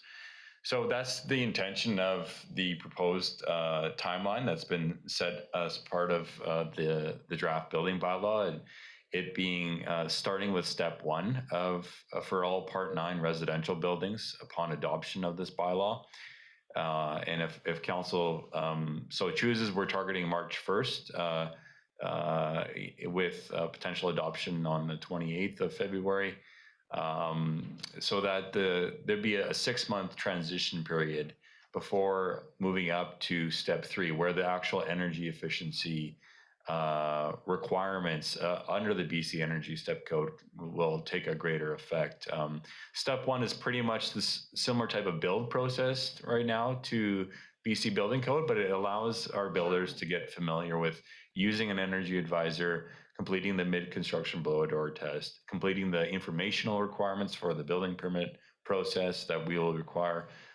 So that 6-month period is kind of that transition period before moving forward to step 3 in September of 1st, 2022. I also want to point on the slide that the draft building bylaw does not include any step code implementation for Part 3 buildings. So Part 3 buildings, just to explain what Part 3 means, is a more complex building. Part 9 deals with simple building projects that are like single-family homes, duplexes, and small form townhouses would be Part 9. Part 3 would be more multi-family, multi-story buildings for residential, institutional buildings, or intensive commercial or industrial buildings. So that's not proposed to be included as part of our building bylaw, but there's a bracket there yet, because I think down the road it will be something that the BC government will be requiring, and it's maybe not a requirement right now for those type of buildings, but there are local government jurisdictions moving towards also Part 3 buildings being subject to the BC Energy Step Code. So we do see that happening in the future at some point. As part of our implementation process, and also the adoption of the BC Energy Step Code, there will be the requirement for a mid-construction blow-a-door test, which is referred to as the compliance test, to determine what step level is achieved by the home. Usually this is completed right before sign-off for vapor barrier and insulation of a home. And it confirms the level of leakage through air of a new home, and therefore your energy advisor can provide you a report indicating what level the home is being achieved at. And so there is usually a cost related to these tests being completed. And so we've partnered with the RDOS on a potential grant program that will be funded by Fortis BC to provide rebates to our homeowners and also builders to complete these tests and be subject to a building permit fee rebate, which we will be getting back and additional offsetting revenue from Fortis BC through a grant to direct towards us. So that's a positive aspect in terms of the implementation process, is being able to provide that rebate for the completion of those tests. And then finally, within the energy efficiency kind of section here, we are also recommending that we require EnerGuide labeling. So Natural Resources Canada has a standard EnerGuide label now for homes, for new homes, and often energy advisors are actually providing decals that are an EnerGuide label as part of their package that they're providing the home builder. And so the requirement that we were proposing to include is affixing the EnerGuide label to the electrical panel of the house, which is something that the city of Penticton has already got in their building bylaw. And what that will do is it'll inform the homeowner as to the energy efficiency levels of the home, but as well it'll inform future homeowners of the rating of that home, and it'd be perhaps even used as a marketing tool for the real estate community for any future homeowners of that home, and to ensure that it is meeting a certain energy efficiency level. Other elements of draft building bylaws, still sticking to greenhouse gas reduction elements. We've got also the requirement for solar-ready construction for new single-family homes. Specifically, we are requiring the installation of 2 conduit runs for future rooftop solar voltaic systems. We recognize at the staff level, at least, and also through engagement with the building community, that the cheapest form of getting that conduit up to the rooftop for these future systems are as part of the build process, not happening after the fact, which can be quite cost prohibitive to a homeowner. And as well, we're not requiring the actual running of the electrical wire to the rooftop space, but rather just allowing that conduit to be within the home for future voltaic systems in the event that a homeowner does want to move forward with purchase of solar voltaic panels for their rooftop. So, and we do allow still the building official to waive this requirement for a new home, depending on the circumstances of that home. Maybe it ain't going to work in terms of the slope of the roof or the shading of the residence.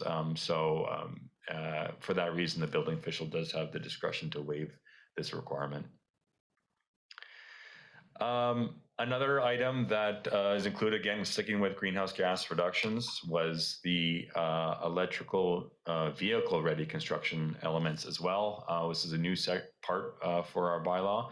What we are proposing is that for all Part 9 residential buildings, so again, this is single family, small form duplexes, and also townhouse buildings, a minimum of 1 level 2 EV charging outlet be provided per parking space for that dwelling unit. So if there's 2 parking spaces provided for a house, a minimum of 1 of those spaces have to be have access to a 220 volt outlet that will be required to be wired for that parking stall. And that is not the same thing as actually requiring that the EV charging equipment be installed. It's just ensuring that there is an outlet for the future as part of the build process that will allow for EV charging in the future if someone moves forward with the purchase of an EV vehicle. And this is, I want to point out as well, was an additional action item that was coming from the community energy and emissions reduction plan of the district, was to encourage the expansion of EV parking requirements for all new construction and non-street parking as another high priority action item. So we see that this allows us to target the single family homes and that Part 9 residential buildings for requiring at least the installation of that 220 volt plug for future EV charging. So it if the owner chooses to move forward with an EV vehicle. I do want to point out that the building official, again, has the ability to waive this requirement, and specifically with regards to if the 220 volt increases the service of the house to be larger than a 200 amp service. We don't want to make a homeowner upgrade to, like, for example, a 400 amp service, which could have significant costs to a home build project. So in the event that that electrical panel is being, at its max with the addition of a 220 volt outlet being provided for the EV stall, that the building official can say that, okay, well, in recognition of that, this requirement can be waived, except for the provision of conduit to the parking space as an alternative. Okay, now moving on from greenhouse gases, just talking about some of the other elements I wanted to highlight for council's benefit that are changing for the new draft as opposed to our current building bylaw. We had a lot of discussion from the Development Process Improvement Committee with regards to farm buildings. We've added a new definition for farm buildings, specifically referencing the use of the National Farm Code for review of farm buildings as opposed to BC Building Code.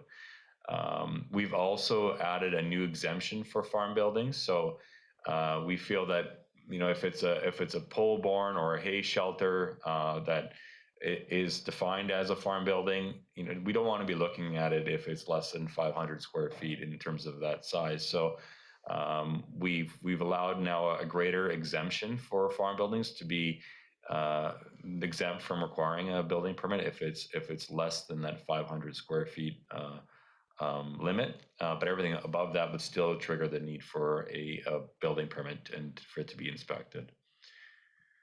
Another new section for our bylaw is renovations to downtown buildings. Again, another a big discussion topic that historically with our Development Process Improvement Committee has been the impact of trying to achieve building code compliance for an older downtown commercial building that we have within our downtown core.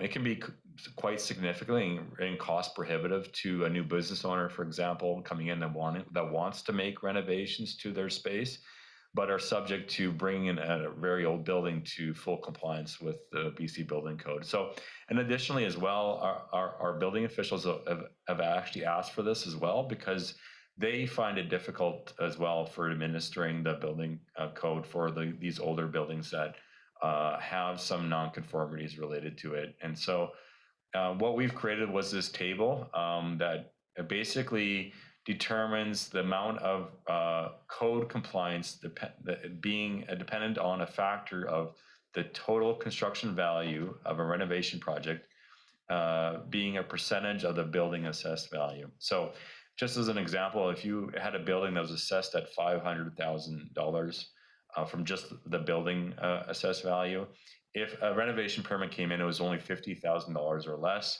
that would be less than that 10% factor, that top level. So the building official would review that permit and determine that, okay, well, I'm not going to make full BC a requirement for this renovation. I'm going to look at just health and safety requirements, maybe, fire, the fire system and exiting and that type of thing.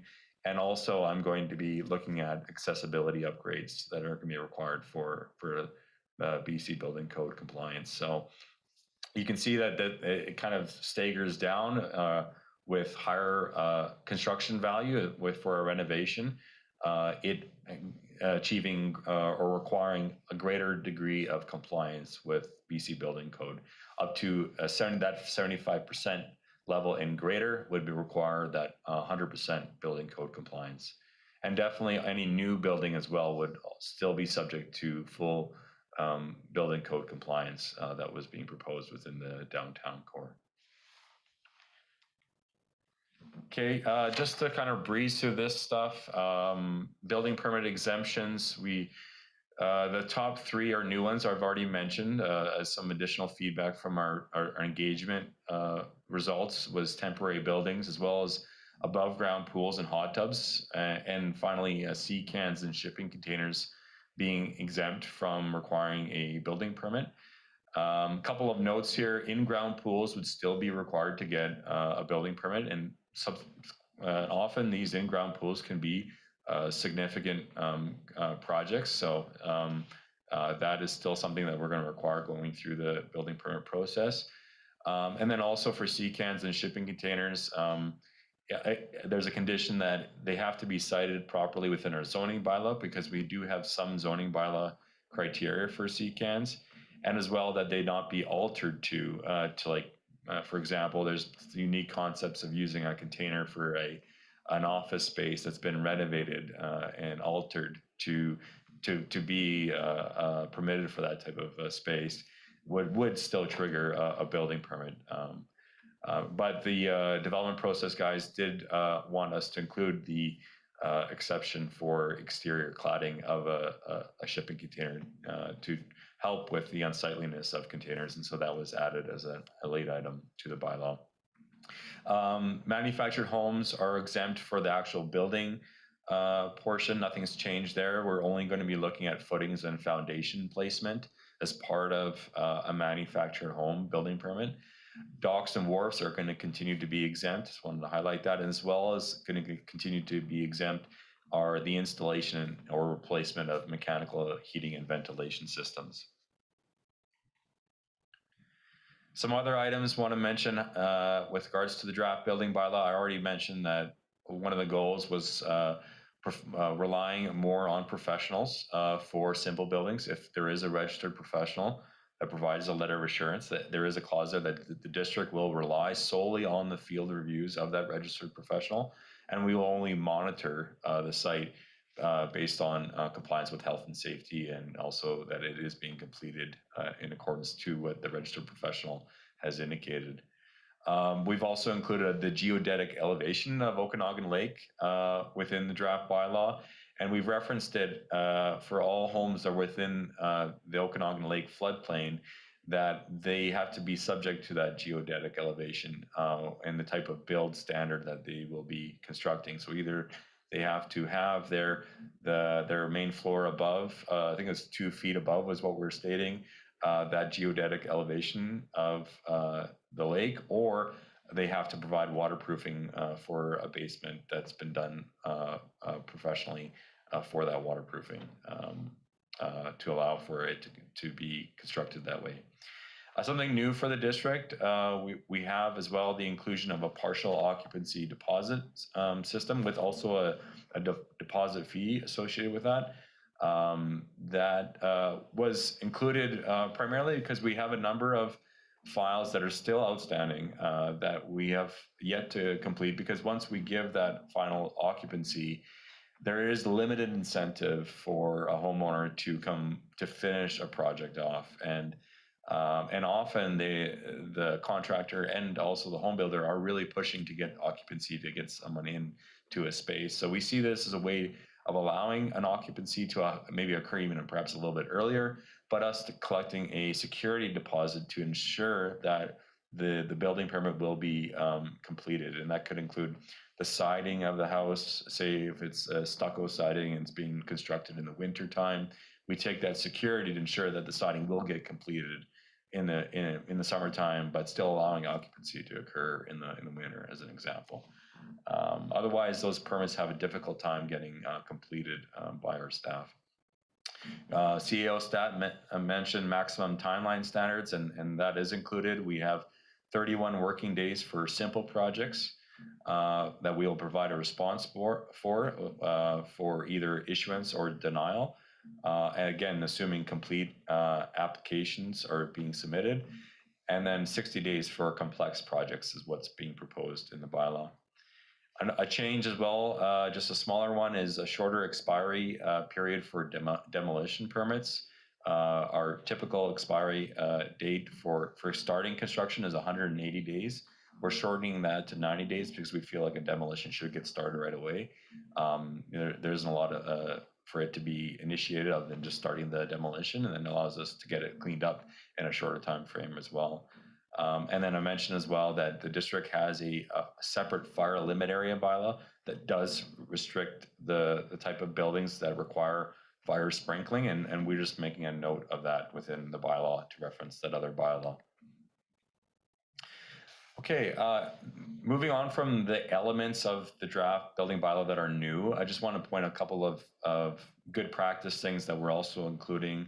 The draft building bylaw also has a much more robust prohibitions and enforcement section, especially in comparison to our current bylaw. This will help our bylaw enforcement staff as well as our building officials in enforcing the building bylaw, ensuring that people are following their stop work orders if there is work proceeding without a permit. It also ties into two other amendments that we're recommending for consideration of the first three readings tonight. The one for the bylaw notice enforcement bylaw, which has new section numbers in reference to the new building bylaw, but also changes to the fine amounts are being proposed to ensure that we are achieving compliance of the building bylaw. And then also the ticket information utilization bylaw, which allows us to issue municipal ticket informations, or MTIs, which is a long form information notice.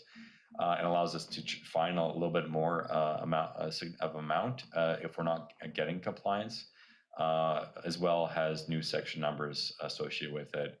I do want to point out as well to council that this bylaw was mistakenly not included to get amended with our new good neighbor bylaw that was adopted in July, and we have some new section numbers also added for the good neighbor bylaw to allow us to enforce that bylaw as well under the MTIs.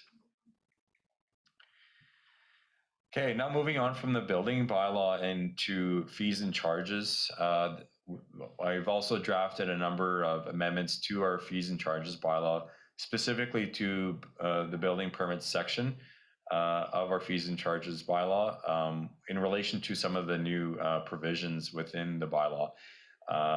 We have a new change of ownership fee. So this is in the circumstance that someone sells a property that's halfway through a building permit process, and we have to re-change all our paperwork to deal with a new homeowner. There'll be a separate subject fee for that change of ownership fee to put it under a new owner's name if there's an outstanding building permit. We have a new fee for an alternative solution code review. So sometimes an architect can propose an alternative solution to the building code, and our building officials can review that and can actually accept that as an alternative solution. But there is a significant amount of staff time to review those type of alternative solutions. So we are proposing a new fee to review that in addition to the building permit fee if there is an alternative solution proposed. A change of occupancy fee. So in the event that we are seeing a change in major occupancy for a building permit, which still triggers a building permit, but there's no renovations being completed, we have a separate fee identified for that basically is a fairly nominal fee, but there'll be no construction value added to that. So, but it still allows us to recap some of that cost of reviewing that permit and issuing a building permit for that change of occupancy. We also have that 20% refund if that notice of permit issuance or denial, that new timeline standard is not provided within that timeline that's set out within the bylaw. So we would be providing a 20% refund to anyone that unfortunately we were not able to meet that timeline. We can provide that following that time period. I mentioned already the partial occupancy deposit. We're proposing $2,500 for that partial occupancy deposit. We have a few other deposits proposed that are related to other circumstances that are also included in the fees and charges bylaw. And then as well, I mentioned already the grant program that Fortis BC is providing through the issuance of mid-construction compliance report rebates to the tune of $400 per report submitted.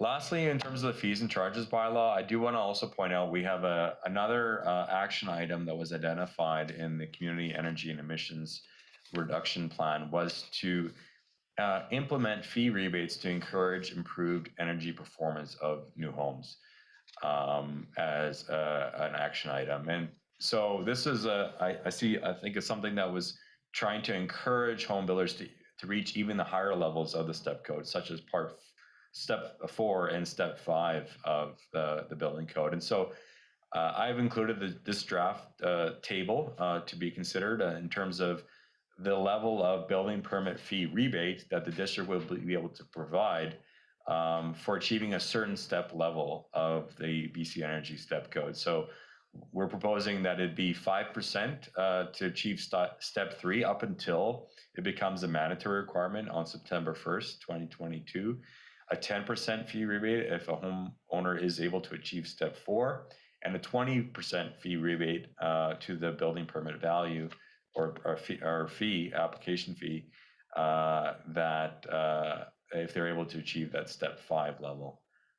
So we see that as a pretty strong incentive to encourage more people to try to achieve those higher levels of energy efficiency for their home. And just one way that we can encourage that higher levels of energy efficiency.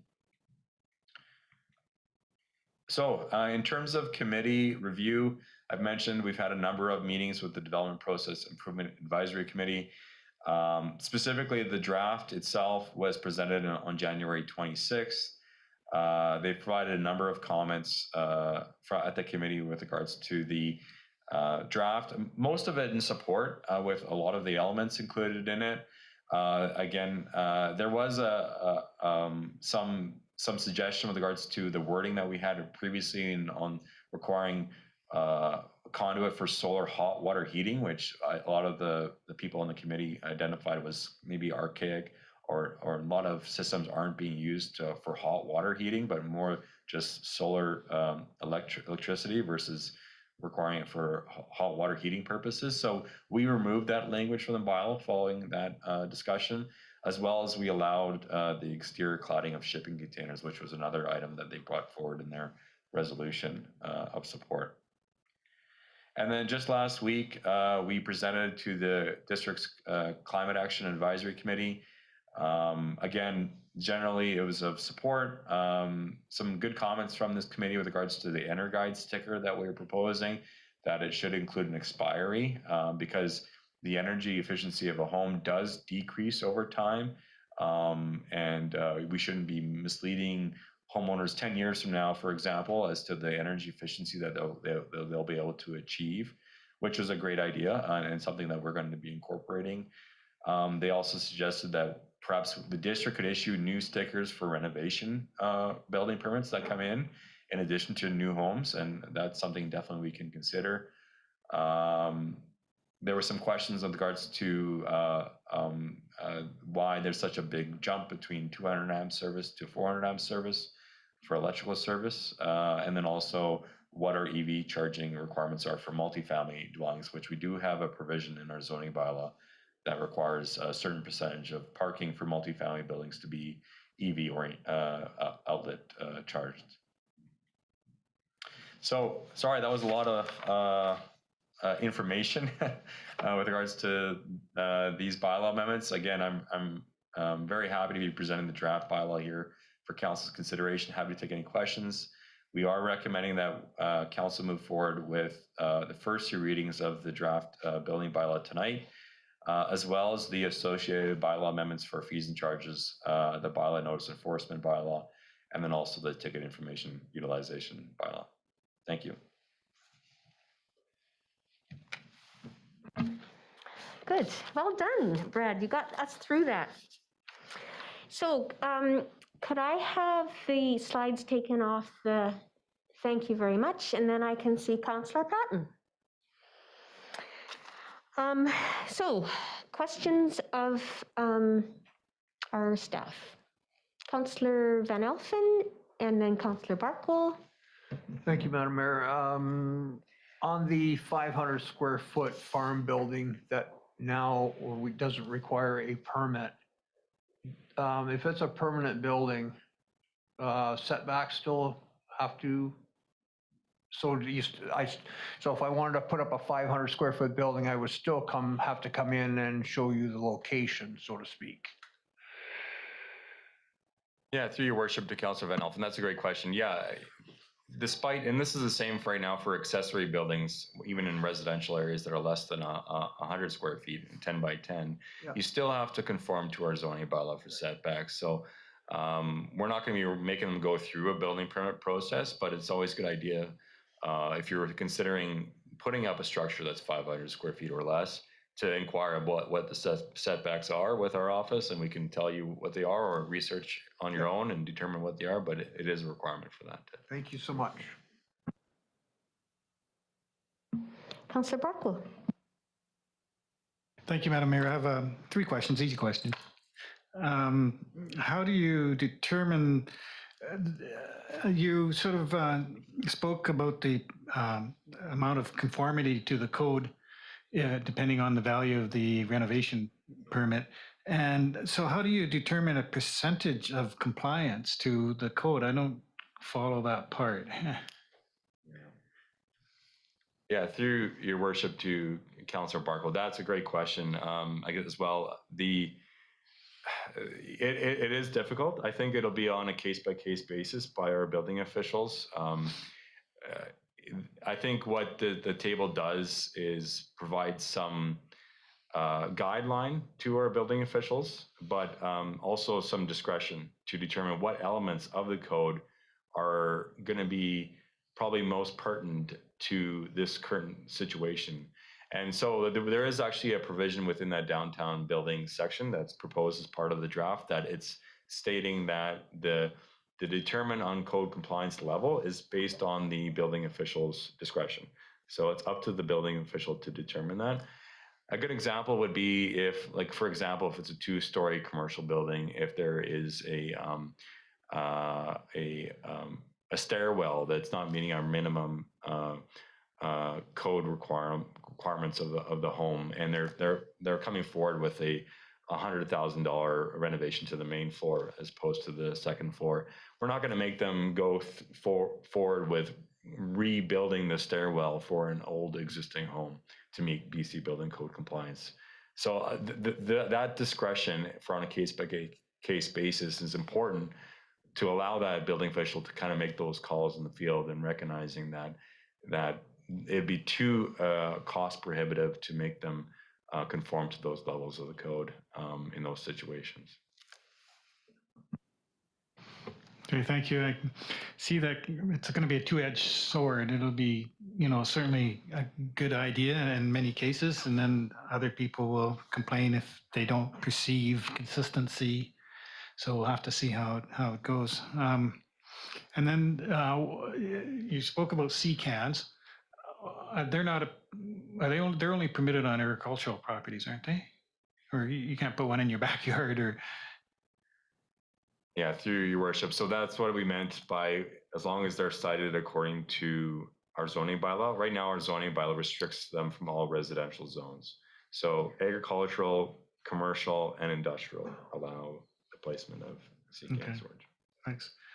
And my third question, if I could, you spoke about, I believe there was new construction has to be 2 feet above geodetic elevation. What's geodetic elevation? I thought that was just a method of measurement. Is there a number we have for like 2 feet above the maximum lake level as under the treaty, or? Yeah, through your worship. So in the appendix, if you're wanting to look at the actual number, I can't remember offhand. I think it's like 343.66. I think that's my memory. Is the actual elevation, geodetic elevation of Okanagan Lake. So at full flood? Yes, at currently is what is currently being considered the full flood level. And now I know that there is talk amongst other jurisdictions within the Okanagan Valley of that number changing over time. And so that might have to change over time in terms of maybe there is a different, flood level that we are going to be considering. But for right now, most jurisdictions, including the city of Penticton, the city of Kelowna, are referencing that geodetic elevation of 343.66. Okay, so we're mixing up metric and imperial, but if you were to go, have we experienced floods, the recent floods, have they been 2 feet above that 343.6 number? Yeah.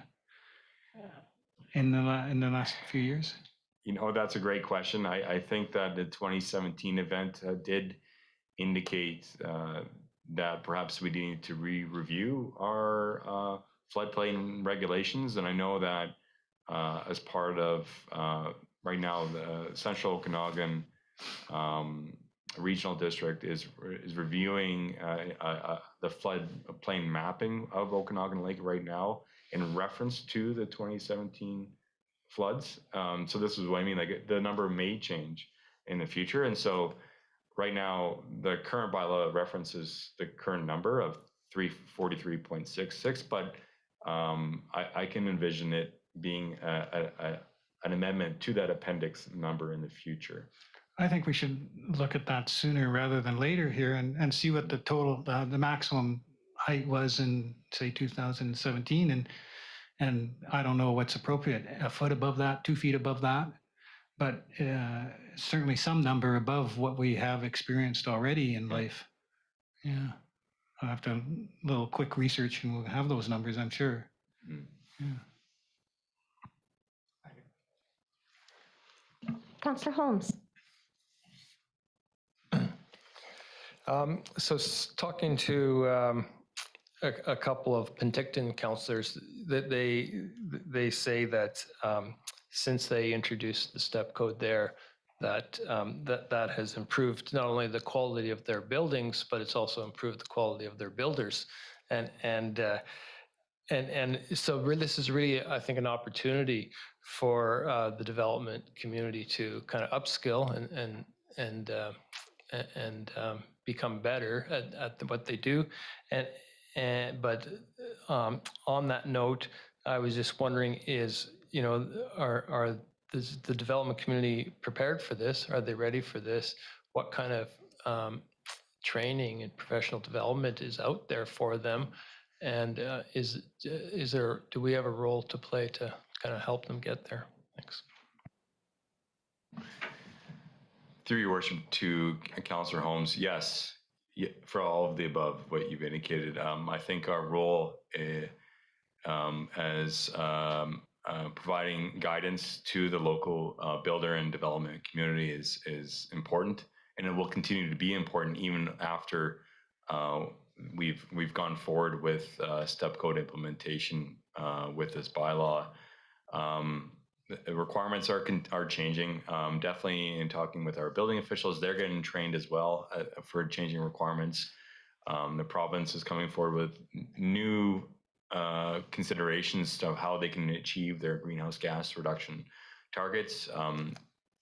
The step code has been around for a while. I think we're playing catch up a bit. A lot of our local builders are already quite familiar of the process from other jurisdictions, being already involved in the process. So I think that it'll be easier for us to go forward now that we're kind of late to the game, I guess. The fact that a lot of our builders are already familiar with using an energy advisor from other areas. The process for that, there's a whole bunch more energy advisors. There's been a whole industry that's been created out of this that are now available and perhaps are a little more cost effective in terms of being able to be a supplementary resource to a home builder. So we're getting the advantages of all of that already happening in place already. But yes, I think we have a role to play, and we will continue to partner with the City of Penticton and RDOS moving forward on engagement activities. The city's got some new videos out right now on the educational elements of the BC Energy Step Code and the value of going to higher level steps. And we've talked just recently about sharing those videos amongst all our local government jurisdictions. So I think it's just going to continue. We have some great connections as part of our engagement activities now that we want to keep fostering and working with other jurisdictions to educate our whole building community across the region. So yes.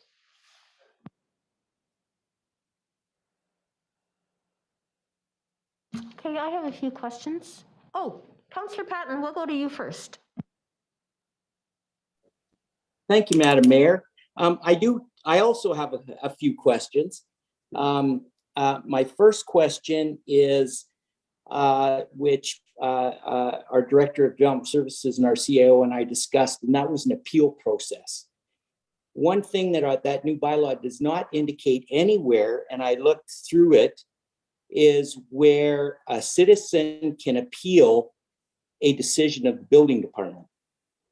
And I think that is a huge mistake, that there should be some allocation to the Director of Development Services or our CAO that gives that appeal process, because we're giving exclusive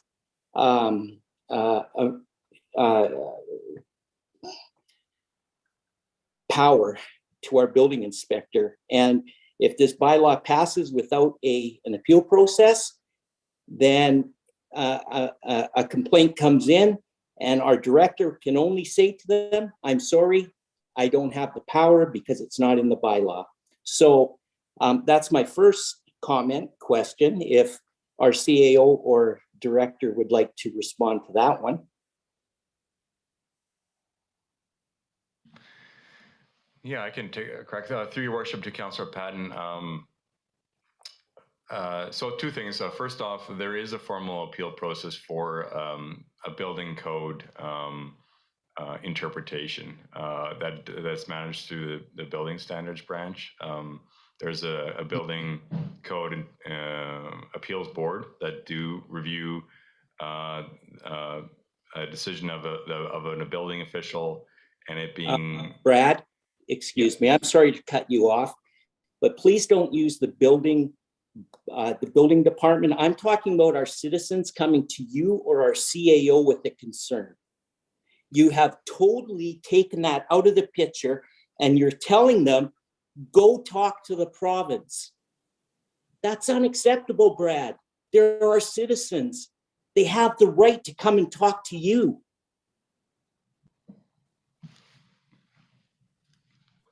Yeah, I was going to mention that so that would be one mechanism with regards to going to the province for the code compliance interpretation appeal. So that's a formal appeal process. But I was going to mention as well, if there is ever a complaint with regards to a decision or discretion of the building official, by all means, those complaints can be submitted directly to me. Sometimes they are coming through the CEO's office.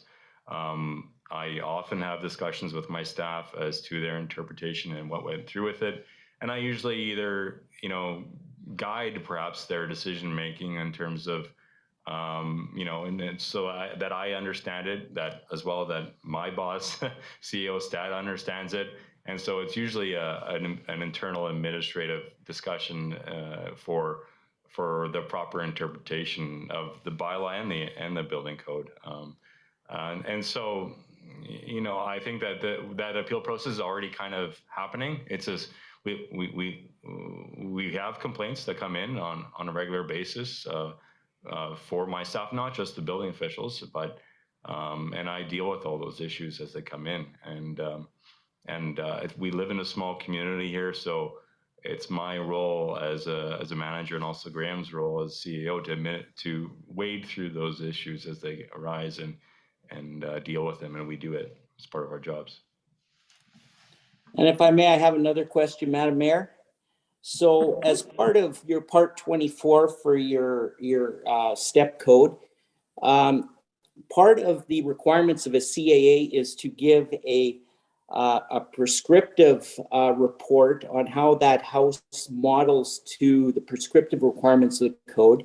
And then on the other hand, they have to submit you the documents for the project house on how the STEP code exceeds, meets or exceeds the minimum requirement of the prescriptive code.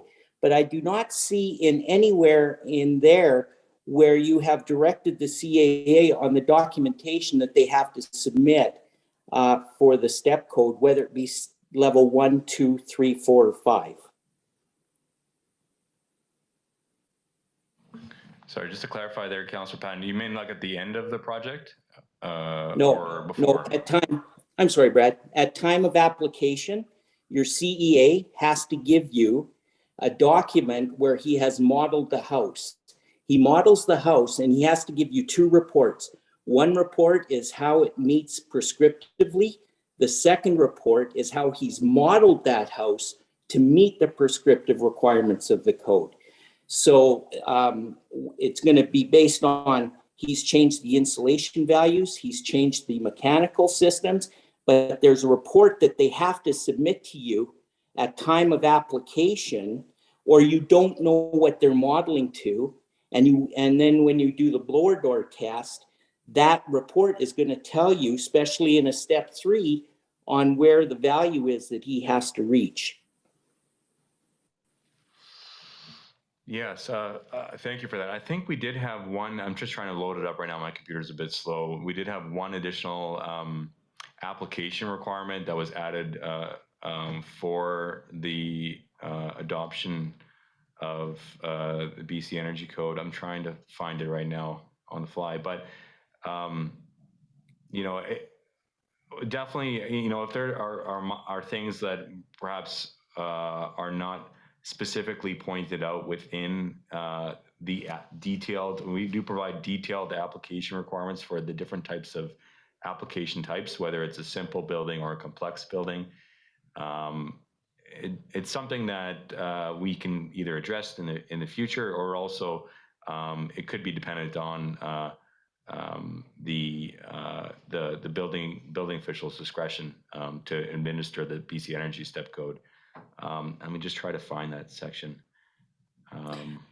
My opinion is, if we're going to be putting the step code in a bylaw, we better put the step code in the bylaw and not leave it up to the discretion of the building official on what parts of the step code he's going to accept. I hate to be like this, but we're going to get ourselves into a lot of trouble if we don't do it properly.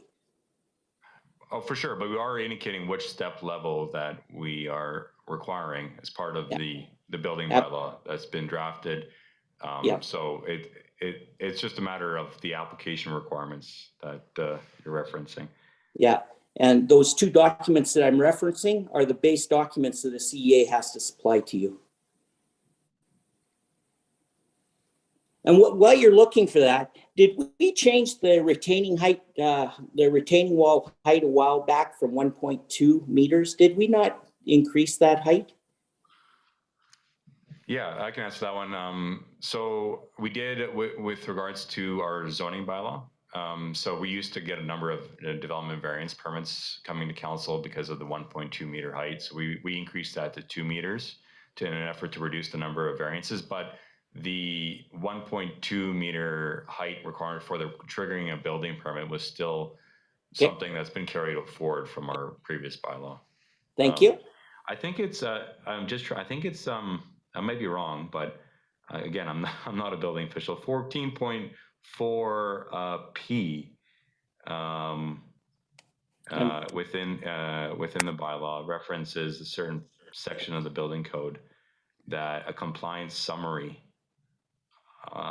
being required as part of the application requirements, and that compliance summary would be the energy advisor's report through their modeling. Now, I'll have to confirm that and check that and get back to you. It was a while when I put this stuff together.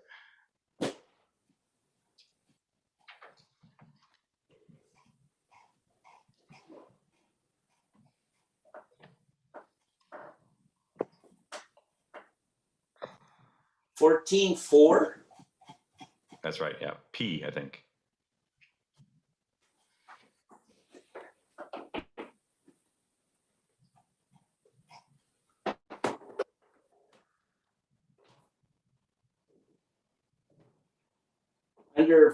Under 14.4.4, you only go to O.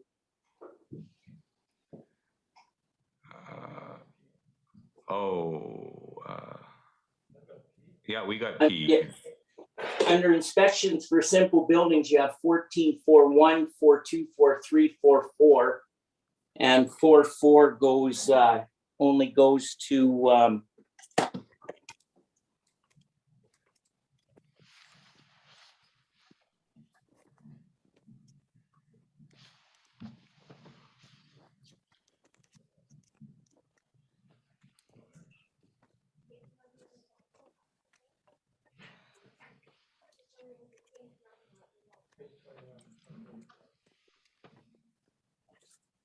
Did you hear that, Councillor Oh. Patton? No, sorry, I had my battery went dead. I had to plug it in. Okay, page 21 of 44 is where 4.1P, 14.4. 14.4P is.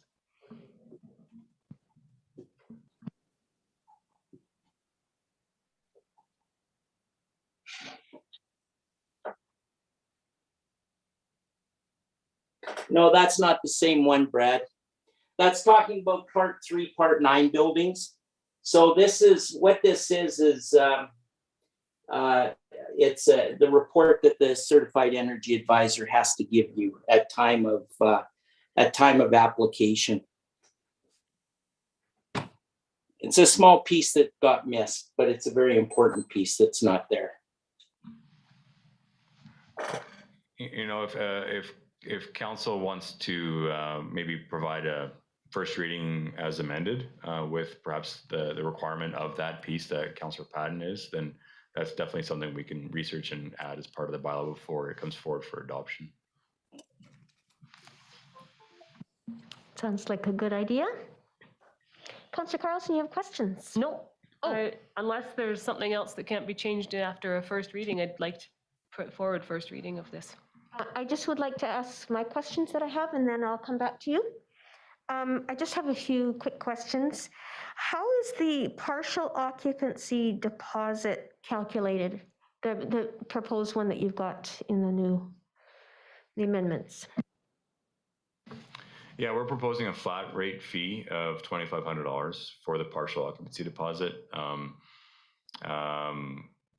Yeah, it's a great question as to where we come up with that value. It was a lot of discussions with some of the members of our development process improvement committee, some of the builders, what they thought was appropriate, given their context of understanding what would be enough incentive for a homeowner to actually complete the work once they're within a building, and also not too onerous that we're not unfairly penalizing homeowners or the contractor as well for requiring that payment. And so we think that a $2,500 amount strikes the right balance. If it's $500, then definitely a homeowner might look at the cost of completing the remaining items of their build process as opposed to that $500 deposit, and make their own determinations whether they want to complete the project. So we think that the $2,500 amount is sufficient for us to get compliance, but still be able to provide that in a timely fashion as soon as we issue final occupancy. So it wouldn't be that long of a period. Thank you. What will the rec center step code be built to? I didn't realize that's 2 or 3 years out, but that would be step 4 at least, I would think, right? Yeah, through your worship. So the rec center would be definitely a part 3 building. So we wouldn't be requiring reaching any step level of the rec center project, but definitely it's something the district could consider to achieve a certain step level. I do know that trying to reach the different step levels of the energy code with regards to energy efficiency become more problematic for complex part 3 buildings, because there's a lot of things going on with them, and there's a lot of potential areas for air leakage as an example. But it is the future, for sure. But it could make the project more complex. CEO. Thank you, Your Worship. We are coming back to council with sort of that final report, and in future conversations, we'll be seeking council's guidance on what we want to do in terms of sustainability goals, including step code and other things as it relates to the recreation center. So more discussion and advice to come on that. Thank you. And then my final question is, there's a mention there of a reduced inspection schedule for simple buildings. Those would be Plan 9 buildings. Like if it was a multifamily dwelling or something like that, that was a, or multifamily, multi-unit, you know what I mean, development, or a multi-house, say, subdivision, then that wouldn't be considered a Plan 9 project. It'd be a more like a Plan 3 if it was a multi-level or multi-family. Yeah, that's correct. So part 3 and part 9, just to reference those. So a part 3 building is generally something that's greater than 2 stories in height, multifamily building. Townhouses, like I think a certain number, and probably Councillor Patton can correct me, is there's a certain level of townhouses that could still be considered part 9 instead of part 3 and for multifamily, but anything going like to an apartment complex or something like that would be generally a complex building, and therefore the part 3 requirements. Okay, so that only applies to Part 9 simple That's buildings. correct. Yeah, what Okay. we've proposed. Yeah. Good, that's the only questions I had. Councillor Carlson. Thank you, Madam. Oh, no, Councillor Barkwell has a question first. I'm sorry, Councillor Barkwell. Thank you, Madam Mayor. I was wondering if I could go back to one issue that I've talked about, was the elevation for new construction along the lakeshore. And I have a vague memory, maybe we talked about this before, but Landry down there, that's probably like the largest lakeshore development we've ever had. And what height is the standard that they have to be built to this? Is it going to be built to this new standard, or is it going to be built to some other lower elevation?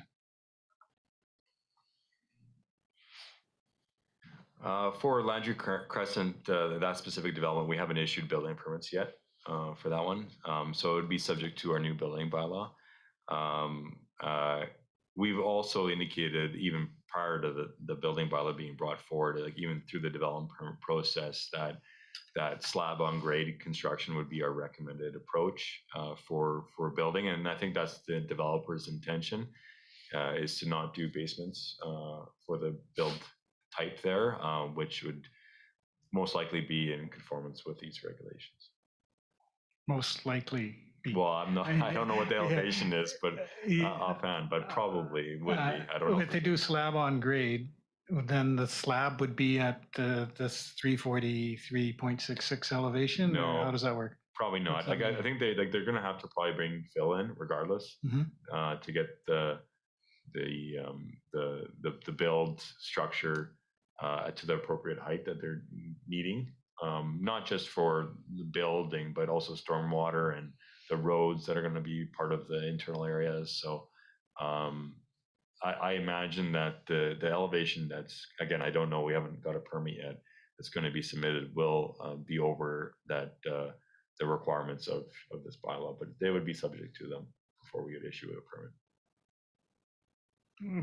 Do you expect permits in the next month or the next 6 months? I don't know how long this bylaw will take to come through. Yeah, for sure. They have submitted like some plans. Like it has been reviewed internally here. I can tell you that.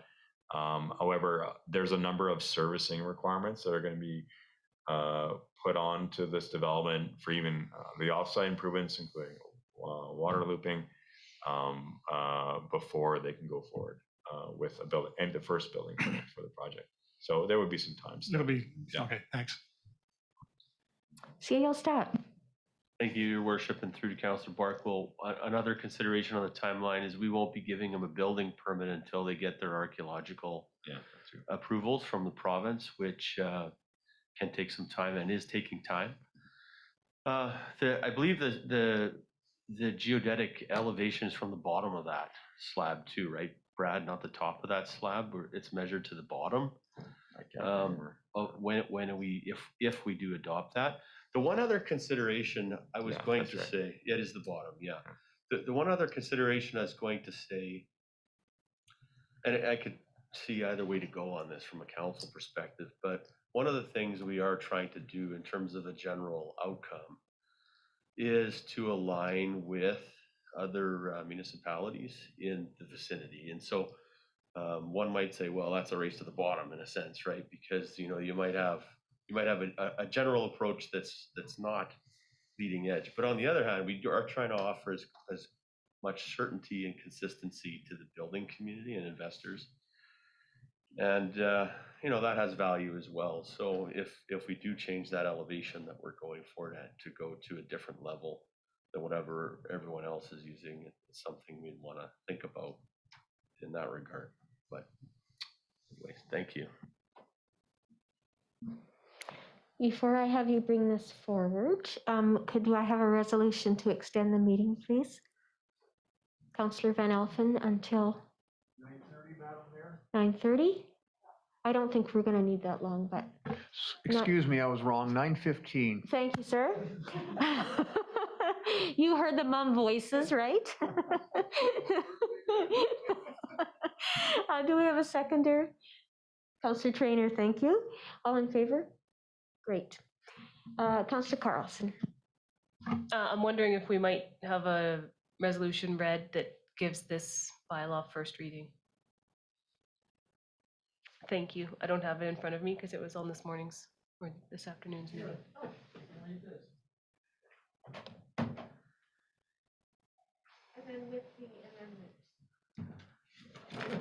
The building bylaw number 2022-002 be read a first time, and the fees and charges amendment. Are these all just a first time? Or just the first one?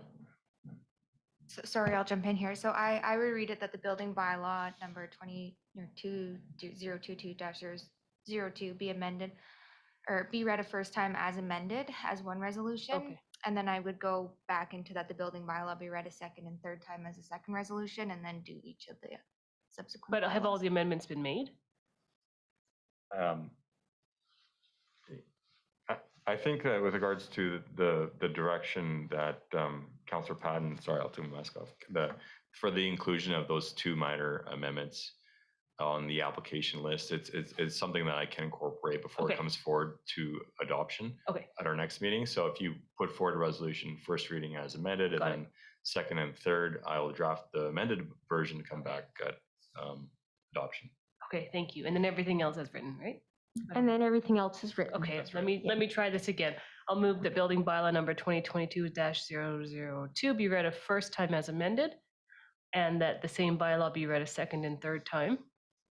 And I'll move that fees and charges amendment building permit fees bylaw number 2022-007 be read a first, second, and third time. And that bylaw notice enforcement amendment building bylaw offenses bylaw 2022-010 be read a first, second, and third time. And number 4, that the ticket information utilization amendment, which is building bylaw and good neighbor bylaw 2022-011 be read a first, second, and third time. Thank you, Councillor Carlson and Councillor Holmes. Seconder, Councillor Van Elfen. Any further discussion? All in favor? Any opposed? No, so that carries unanimously. Great.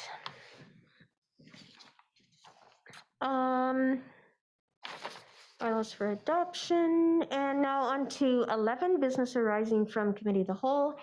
Resolution brought forward from the January 18th, 2022 Committee of the Whole grant-in aid requests, and this is for Kendra. Yeah, so thank you, Madam Mayor. So the following resolution was considered at the January 18th Committee of the Whole and is now before Council to confirm, which is the next appropriate business meeting. So I can read out the resolution if Council would like, but we just need it voted on in a regular meeting. We don't need it read out, do we? Okay. You are bringing that forward and seconded, Councillor Holmes. Any further discussion? Too late to change your mind. It's already in the financial plan. All in favor? Okay, great. Thank you. Any notices of motion tonight? All right, thank you. On to information items. Quite a few pieces of correspondence. There's one that I want to bring forward, but is there anything that another councillor would like to bring forward? Oops, I'm on the wrong agenda. Okay, I would like to bring forward attachment I, which is MP Peter Julian seeking endorsement for Bill C-229. And Council will probably remember that MP Julian tabled this private member's bill, which is numbered C-229, towards the end of June, I think it was in the summer of last year. It's regarding banning symbols of hate. And the bill would ban symbols of hatred like swastikas, Ku Klux Klan insignia, and Nazi party flags, Confederate flags from being sold or displayed publicly. And MP Julian is asking, although we did approve it last time, because once the House of Commons rises, it has to be retabled, and he did that last week, according to the letter that we received. And he is requesting that, he provides this potential resolution, the wording, and I'd like to bring that forward on behalf of the 12,042 residents as of the 2021 census of the District of Summerland. The Council of the Districts of Summerland endorses MP Peter Julian's private member's bill C-229, Banning Symbols of Hate Act. Is there a seconder for this? Councillor Traynor? Any discussion on this? It's kind of a been there, done that kind of situation. All in favor? Great. Thank you very much. And I'll ask again, is there any other correspondence that a council would like to bring forward? Okay. So if we could receive the correspondence for information then, please. Thank you, Councillor Van Elfen and Councillor Holmes. All in favor? And committee and commission minutes, the Parks and Recreation Advisory Committee of December the 14th. Councillor Traynor, is there anything untoward on those minutes? No. Okay, so you're okay with bringing that forward? Thank you. And seconder? Councillor Van Elfen, all in favor? Excellent. Councillor reports. Let's start with Councillor Patton tonight. Nothing to report, Madam Mayor. Thank you, Councillor Patton. Councillor Van Elfen. Thank you, Madam Mayor. Nothing really to report. Just happy Valentine's Day. What a romantic day this has been.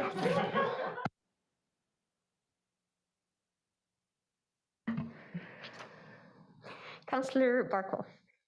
Thank you, Madam Mayor, and nothing to report other than I just love being here with Councillor Van Elfen. Councillor Traynor. Nothing to report tonight. Thanks. Thank you. Councillor Holmes. No, I just want to send out good luck to Justin Cripps.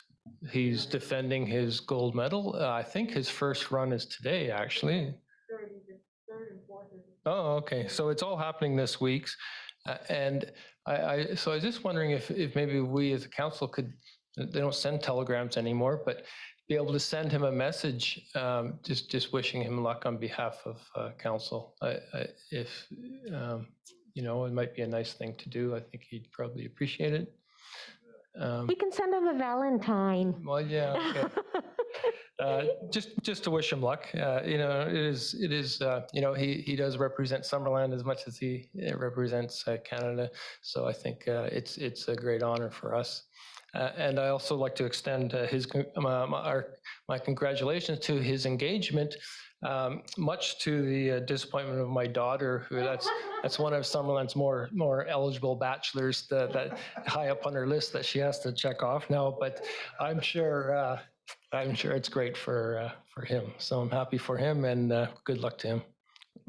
Good, thank you, Councillor Holmes. That's a nice suggestion. Last but certainly not least, Councillor Carlson. Thank you, Madam Mayor. The third and fourth heats of the two-man are tomorrow morning. So if you wake up at 4:15, you'll see heat 3, and if you're online at 10 to 6, you'll see heat 4, which will be whether it'll be the metals. And I sent him a DM to say good luck. If that was like a week ago. It wasn't from council, but he did respond. So you can just get on Instagram and send him messages, and he'll respond to you. The library board meeting, first one of the year, is this week, and I anticipate potentially being the vice chair of the library board. So we'll see if that goes forward. And other than that, not too much to report. So thank you. Happy Valentine's Day. Thank you, everyone. Anyone waiting to speak to council? Okay, I will. Oh, Councillor CEO Stat. Yeah, I sort of been waiting to speak. Thank you, Madam Mayor. I meant to slide in there on the grants and aid that we are going to do a news release tomorrow on those, as well. Of course, the letters go out to the individual groups, but we also want the community as a whole to understand and see the investment that the council's making for these organizations. Great, thank you. And I'm sorry I didn't look your way. Adjournment. Councillor Van Elfen and Councillor Holmes, all in favor? Excellent, thank you.